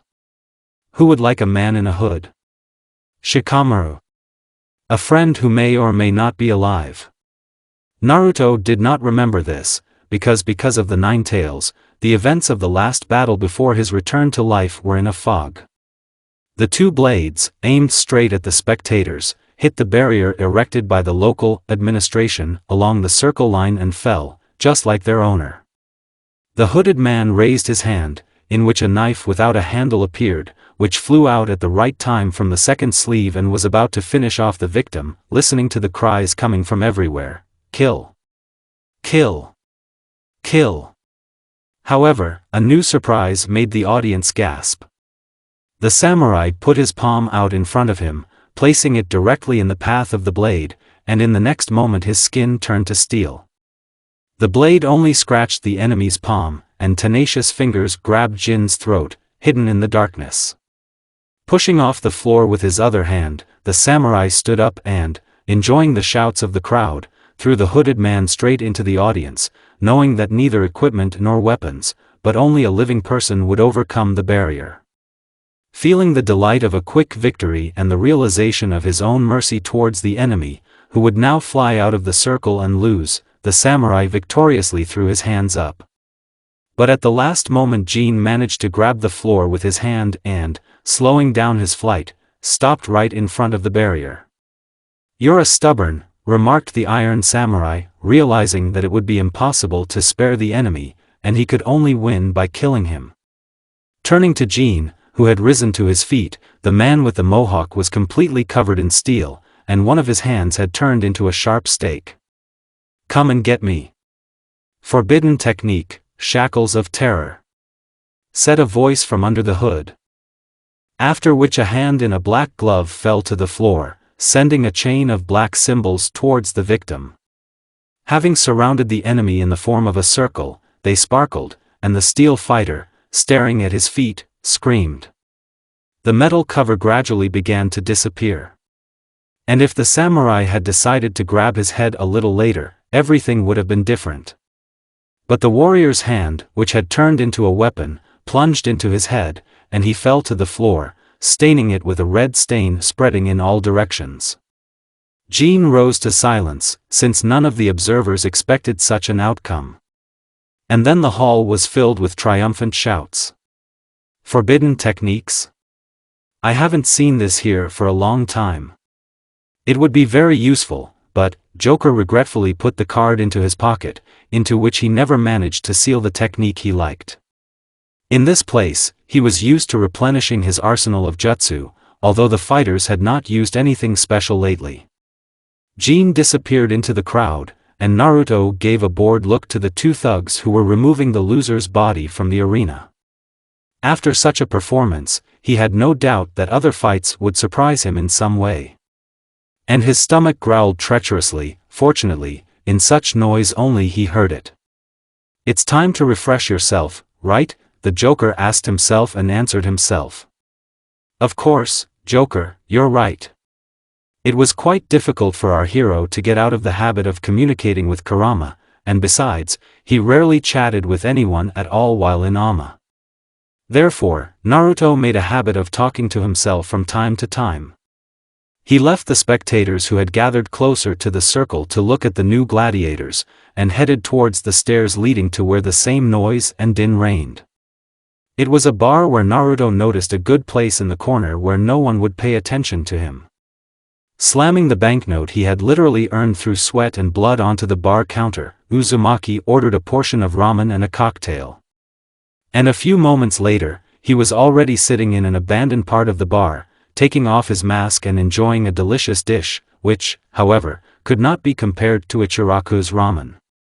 When he was almost finished with his meal, someone's voice pulled him out of the abyss of memories, and our hero almost choked on his noodles, discovering that a hooded man was sitting in front of him, whose clothes were sprinkled with fresh blood.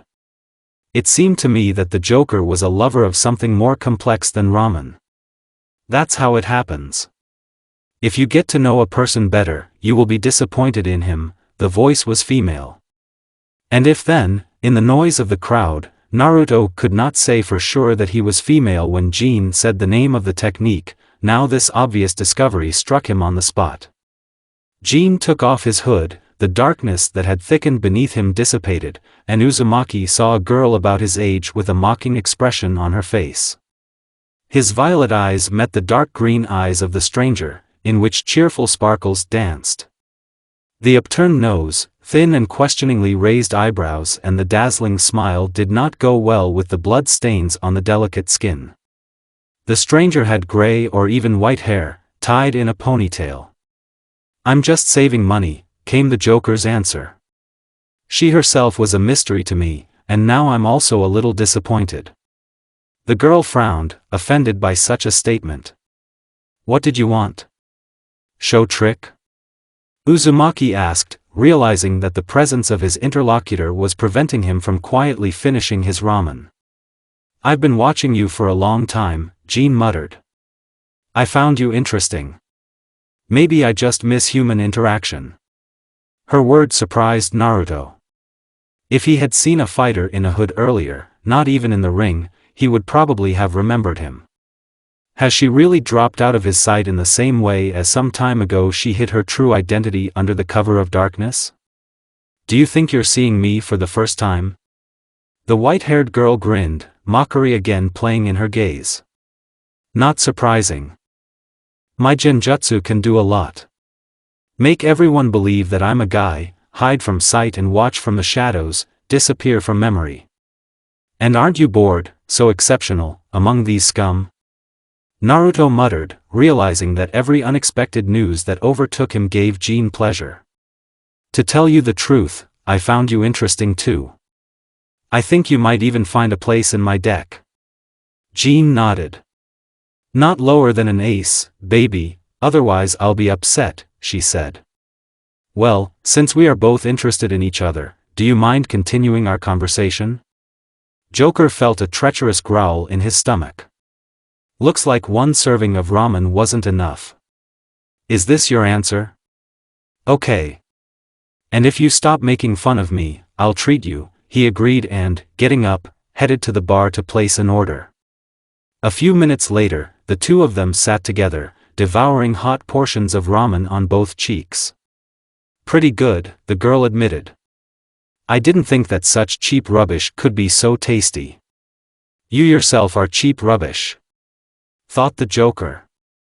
That's right, it's kind of a shame about the ramen. In the end, this is the only thing that makes us happy about this little house. Well, let's get acquainted. I'm Kimiko, Jean continued the dialogue. Naruto was forced to stop eating again, overwhelmed with amazement.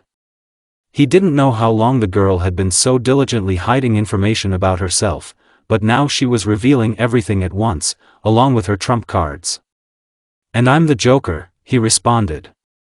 Kimiko threw her chopsticks onto her plate offendedly. Well, I don't play like that. Do you think I'll just tell you my name and tell you my heartbreaking story?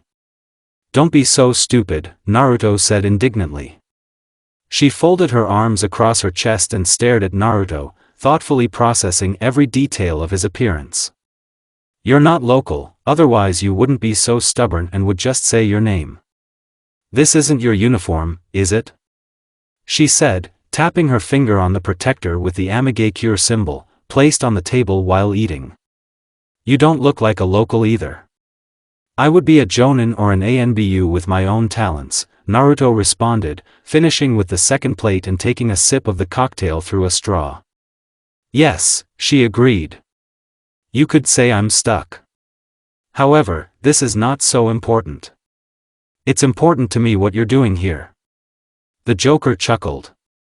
Same as you. I work, I survive. He looked at the deck of cards lying on his right hand on the table. I'm adding to the collection. Kimiko snatched the glass from him and took a sip from it, placing it on the table and licking her lips. The Uzumaki looked at her slightly angrily. The impudence of this person began to bother him. However, such antics inclined even his incorruptible and secretive nature to revelations. Okay. You. I'm stuck too. And I've been sitting here for quite a long time, gaining strength. Prisoner of war? Home hunting? When he reached for the taken glass, the girl took it in her hands again and, casually pulling out the straw and spitting it on the table, drained the vessel in one gulp. Something like that. Although I'm not sure that someone is waiting for me at home. Maybe everyone I cared about had already died. I don't remember well. But there is something I want to do, he replied. So, revenge? The girl asked again. Let's call it that. But first, I should at least read the news, find out what's going on in the world, Naruto nodded. Jean looked at him with interest. It's not so easy to leave AIM. Maybe God and the angel want to let someone like these scoundrels into the village and at the same time check ordinary foreigners 100 times, but to break out of here against their will, she paused. Everything is classified here. I know, I'm not a fool, said the Joker. But I love riddles and tricks. Especially if I have such an ace up my sleeve. The girl smiled. And you know how to give compliments, her palm fell on his.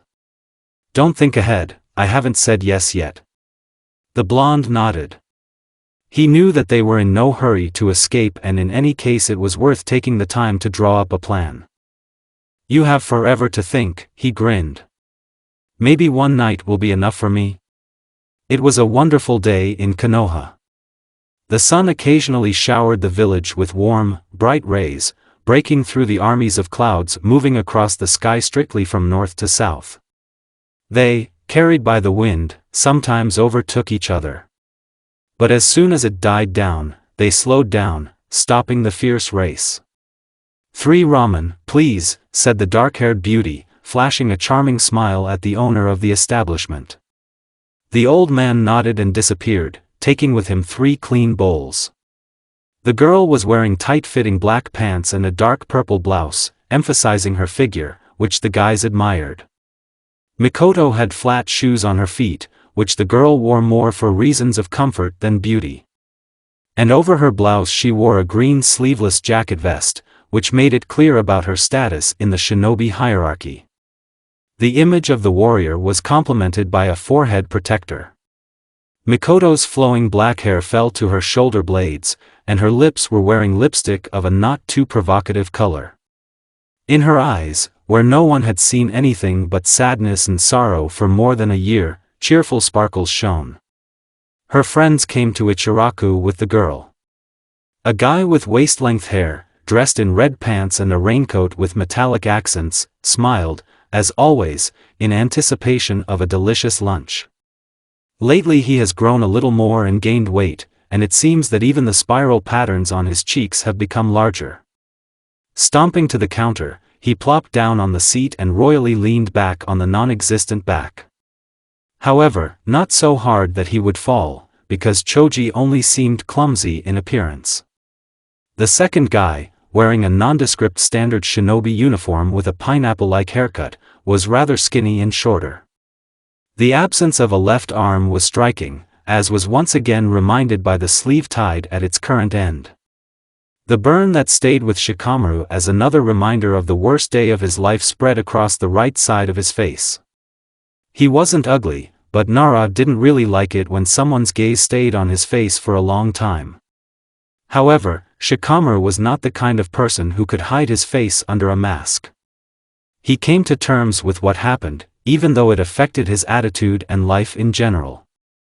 Nara had to go through many trials to return to duty and be what he is now, a chunin of Konoha. It's been a while since you guys came in, Tucci addressed them, returning with the finished ramen. Sorry, Tucci-sama, another mission. You know how Fifth Sama drives us, Mikoto apologized, pushing the plate towards her and looking at the shrimp floating in the soup.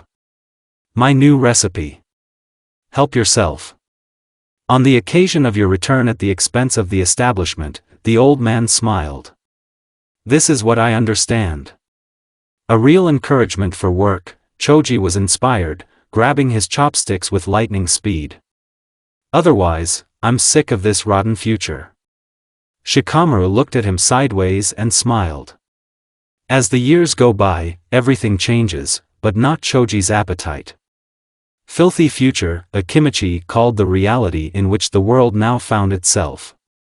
And it began from the very day when the third Hokage passed away. Or even before, when Naruto passed away. Before he started eating, Shikamaru reached into his pocket and pulled out a pack of cigarettes and a lighter. After some time, Nara struck Asuma's lighter and began to blow clouds of smoke, knowing that the old man was not against such freedom. And where were you this time? Not that far. Fire Temple. Maybe you've heard of this? Mikoto answered. I heard, of course. And I've been there more than once. In my heyday, I cooked for the 12 Guardian Ninja and the Fire Daimyo himself when he was the guest of honor, he responded. By the way, how is Asuma-san? Did you manage to meet him? Shikamaru's hand twitched slightly, and longing began to appear in his eyes. He took one last drag and put out the cigarette, leaving the slightly smoking cigarette in the ashtray. He died defending his king, he said. A year ago or even earlier. It's sad to hear this. First the third, now the Silver General. Great shinobi are leaving, Tucci said sadly. But they are being replaced by new ones. All four heard someone's voice and directed their gazes towards the entrance, looking at the new visitor. His appearance made everyone fall silent at once. A tall brunette in an ANBU uniform took off his mask with blue patterns, and everyone present recognized Sasuke, even more gloomy than usual. Let's not remember the past, Danzo-sama says, this is a lost cause, the Uchiha suggested with emphasis, slowly walking to the counter and sitting down next to Mikoto. Double for me. I haven't eaten anything for the second day, it's time to treat yourself. She shuddered slightly from the cold that Sasuke exuded with his very appearance. Over the past time, the Uchiha has changed a lot. He had grown considerably stronger and had grown his hair, which now hung down to his shoulders in the form of a ponytail. Of course, Tucci responded, not so cheerfully, and, accepting the bill without unnecessary hesitation, he left to fulfill the order. Clasping his hands and placing them on the counter, Sasuke sat silently for a while, not even paying attention to his friends. He looked at the menu with a bored look and, not finding anything interesting in it, glanced sideways at Mikoto. "Why are you looking at me like that?" he asked. She realized that she had not taken her eyes off the Uchiha for too long, thinking that something familiar in him might still remain, but would soon die out completely. "Have not seen you for a long time. I've already forgotten what you look like," the girl responded. Sasuke nodded indifferently, demonstrating that he was not bored at all. "How long have you been a chunin, Shikamaru?" he asked, looking with a grin at his one-armed classmate, who had been piercing him with an unkind gaze since the Uchiha's appearance. "Long enough for you to forget about it," he muttered. Only Akimichi, who was not at all bothered by the arrival of their gloomy acquaintance, smiled at all 32. "What are you saying, Sasuke? You were there." "He was Mr. Danzo's personal guard and watched us from his box," Choji reminded him. "We all became chunin on the same day, and then we talked about our team for a long time." "Oh yes. I remember that the search for potential threats worried me more than your pathetic attempts to show something worthy," the Uchiha did not rush to answer. "Enough, I'm tired of this," Mikoto couldn't bear it, abruptly rising from her seat and walking away, feeling tears welling up in her eyes. "See you later, Choji," Nara said and, leaving an untouched portion of ramen, followed Mikoto. Sasuke stared expectantly at Akimichi, expecting that he would also send everything to .u and leave, but he, guiltily scratching the back of his head, smiled again. "Sorry, they are a little nervous after the mission. So, how's your service going?"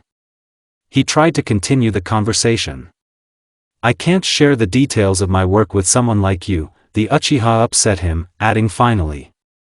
"Fat guy." Akimichi blushed, his fist clenched sharply, and the chopsticks in his hand cracked along with his knuckles. However, he was able to pull himself together. "You can dislike Shikamaru and me as much as you like, but don't act like a brute with Mikoto. She is, after all, an honored jonin of Konoha. And your last living relative," he said, taking a bite of the bowl and drinking the rest of the soup over the edge. "See you later. We may be from the same clan, but that doesn't make us family," Sasuke grinned, watching Akimichi run after his friends. As evening darkness reigned over the village, there were fewer people on the streets.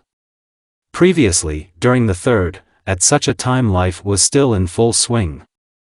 But with the ascension of the new head of the village to the throne, certain rules were introduced that the residents had to come to terms with. In particular, a curfew, violation of which was allowed only to shinobi of the highest rank, and even then if there was a serious reason. The fifth Hokage, dressed in his usual attire, lounged in a chair that was now facing the window. He watched the fading lights in the windows for a while, and then closed his eye, lost in his thoughts. The old man's fingers slowly rubbed the handle of his cane. So much has happened during this time. Everything has changed, as if someone had applied rough strokes of paint on top of the existing picture of the universe, mercilessly covering up everything that was on it before. All the Jinchuriki were captured and the balance of power between the villages was restored.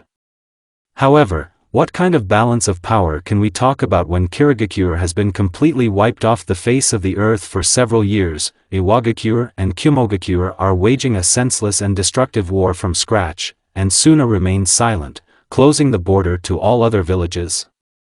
And at the same time, a huge tree that grew in the center of the shinobi world, in the land of iron, did not give people peace.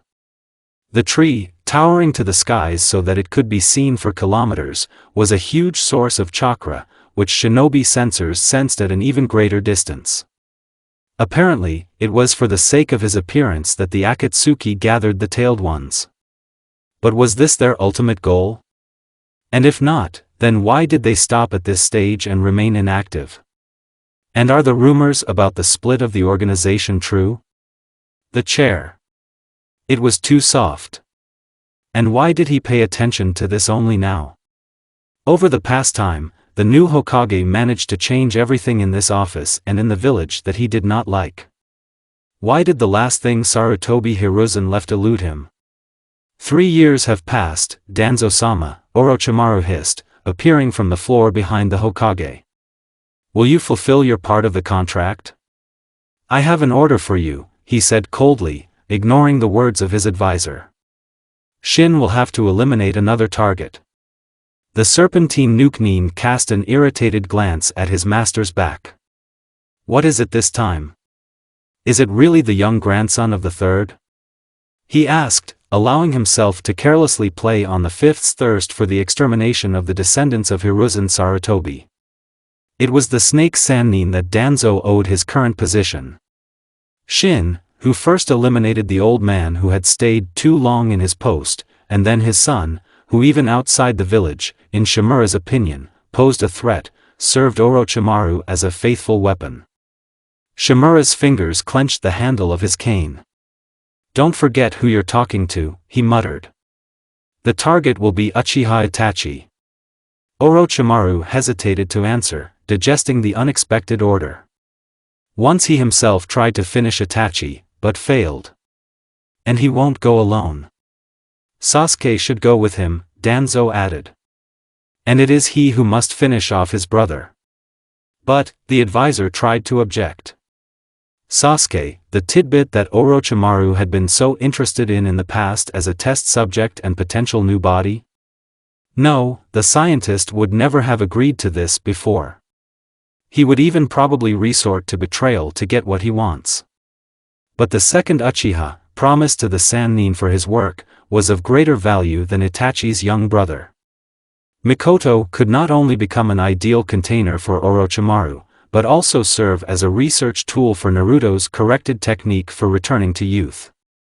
And her unique eyes, the potential of which was revealed shortly after the tragedy in Takigakure and the death of the third, were another treasure that Danzo, for some unknown reason, was ready to give to his subordinate instead of Sasuke. Now Sasuke was Danzo's student and right-hand man, unquestioningly following his orders and a possible candidate for the role of the sixth Hokage and continuator of his mentor's policies. Although it seemed impossible, Shimura became attached to the guy as if he were the son he never had. Sasuke is 100% faithful to me, you don't have to worry about that. I revealed to him the truth about Hiruzen's death, and he agreed with me that it was best for our village, the fifth Hokage assured him. As for the girl, you will get her when you carry out my order. Orochimaru could only nod. I'll get Shin ready. When to start? The endless rain continued its rhythmic drumbeat. Cutting through the evening darkness, a whole army of drops crashed into the roofs of buildings, numerous metal pipes stretching across the streets, asphalt, broke into puddles, causing many circles to appear on them. How nice it was to be not there, outside, but in a tiny but cozy room, half of which was occupied by a mattress lying right on the floor. Uzumaki Naruto thought about this every day when he came home. But today his thoughts were occupied with other things. However, not only thoughts. The apartment door swung open, and the two, who had already begun to undress in the corridor, burst inside, slamming it behind them so that the walls shook. Continuing to kiss, press against each other, explore each other's bodies with their hands and do unimaginable things with their tongues, they hardly separated when Kimiko pushed Naruto onto the mattress. At the same time, throwing the clothes he had already taken off into the wall and falling on his back in only his pants, he saw how the girl took off her unbuttoned sweatshirt and pulled down her pants, leaving only snow-white underwear with lace. It's interesting how it harmonizes with the color of her hair.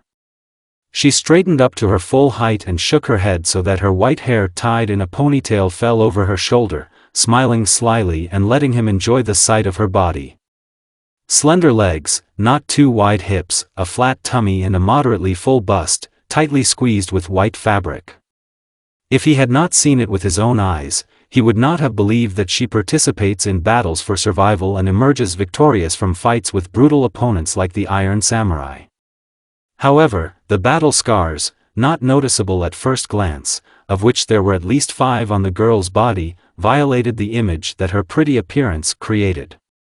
The girl, in turn, glanced over Naruto, assessing his not athletic, but attractive torso, arms with visible veins.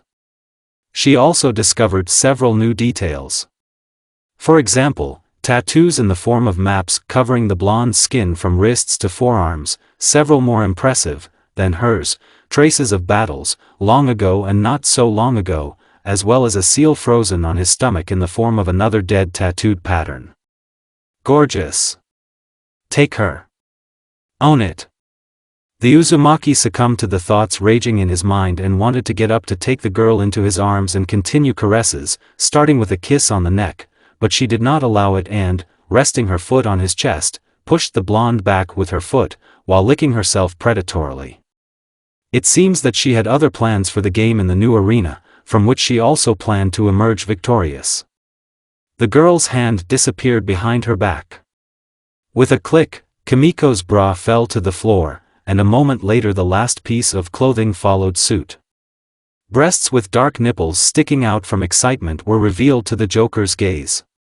Before the Uzumaki could do anything, the girl unceremoniously stepped onto the mattress and sat on his stomach, then looked straight into his violet eyes. "You are full of surprises, Joker," she said, approaching his face. "Yes, surprises. I have something to surprise you with." Next, Kimiko slowly ran her tongue along his cheek with 3 stripes, leaving a wet mark on it, and pulled away, watching his reaction. Ofka, Uzumaki grinned, feeling that such antics turned him on even more. The girl sank a little lower and, putting her hand into her new friend's pants, made sure that he was already serious. This means that it was possible to begin the next stage of their close acquaintance. Soon, with the help of Kimiko, the Joker himself was completely naked.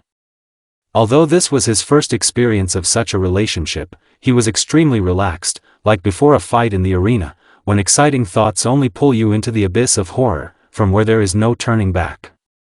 What is she doing? Madness. You like it. Naruto did not interfere with the actions of the girl who was now working hard to give him a lot of pleasure that the guy had never experienced before. Her hot lips and tongue, taking his male nature into their embrace, almost carried him into the clouds. Kimiko, skillfully working with her mouth and helping herself with her hand, looked at him with curiosity, as if wondering what kind of grimace of bliss would appear on his face.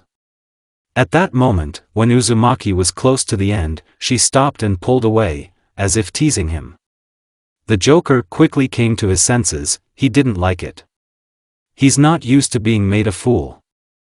The guy got up and pushed the girl onto the mattress, pushing her off him. It came out a bit rude, but he didn't pay much attention to it. Kimiko was so stunned by this turn of events that the sly grin that had never left her lips quickly disappeared, and her eyes widened in surprise when Naruto snapped his fingers in front of her eyes. The next moment, in his hand, she saw 2 cards that mysteriously grabbed her wrists, like handcuffs, and connected to each other. Twitching her hands, the girl realized that breaking such shackles would not be as easy as it seemed at first glance. However, she had no reason to be afraid, since the Joker's dramatic transformation was only for the sake of one thing, in turn to give her pleasure. When he knelt down at her feet and got down to business, she had to regret that she couldn't grab the sheet with her fingers. Arching and at the same time moving back a little, Naruto's new acquaintance let out quiet moans, trying to control herself, but realizing that over time it was becoming more and more difficult for her. Finally, when she could no longer stand it and tried to squeeze the guy's head with her legs, he abruptly stopped what he was doing and, grabbing her legs, left them wide apart. "You're not just copying other people's techniques," Jean muttered with annoyance, giving him an angry look. "Then I'll show you something new." Joker did not remain in debt, moving forward and throwing Kimiko's legs over his shoulders. The former Jinchuriki's hands fell on the girl's hips, after which he thrust, becoming one with her. She exhaled sharply, as if she had been punched in the stomach, and then, under the accelerating thrusts of the guy pulsating with desire, she felt the Joker's palms already on her chest.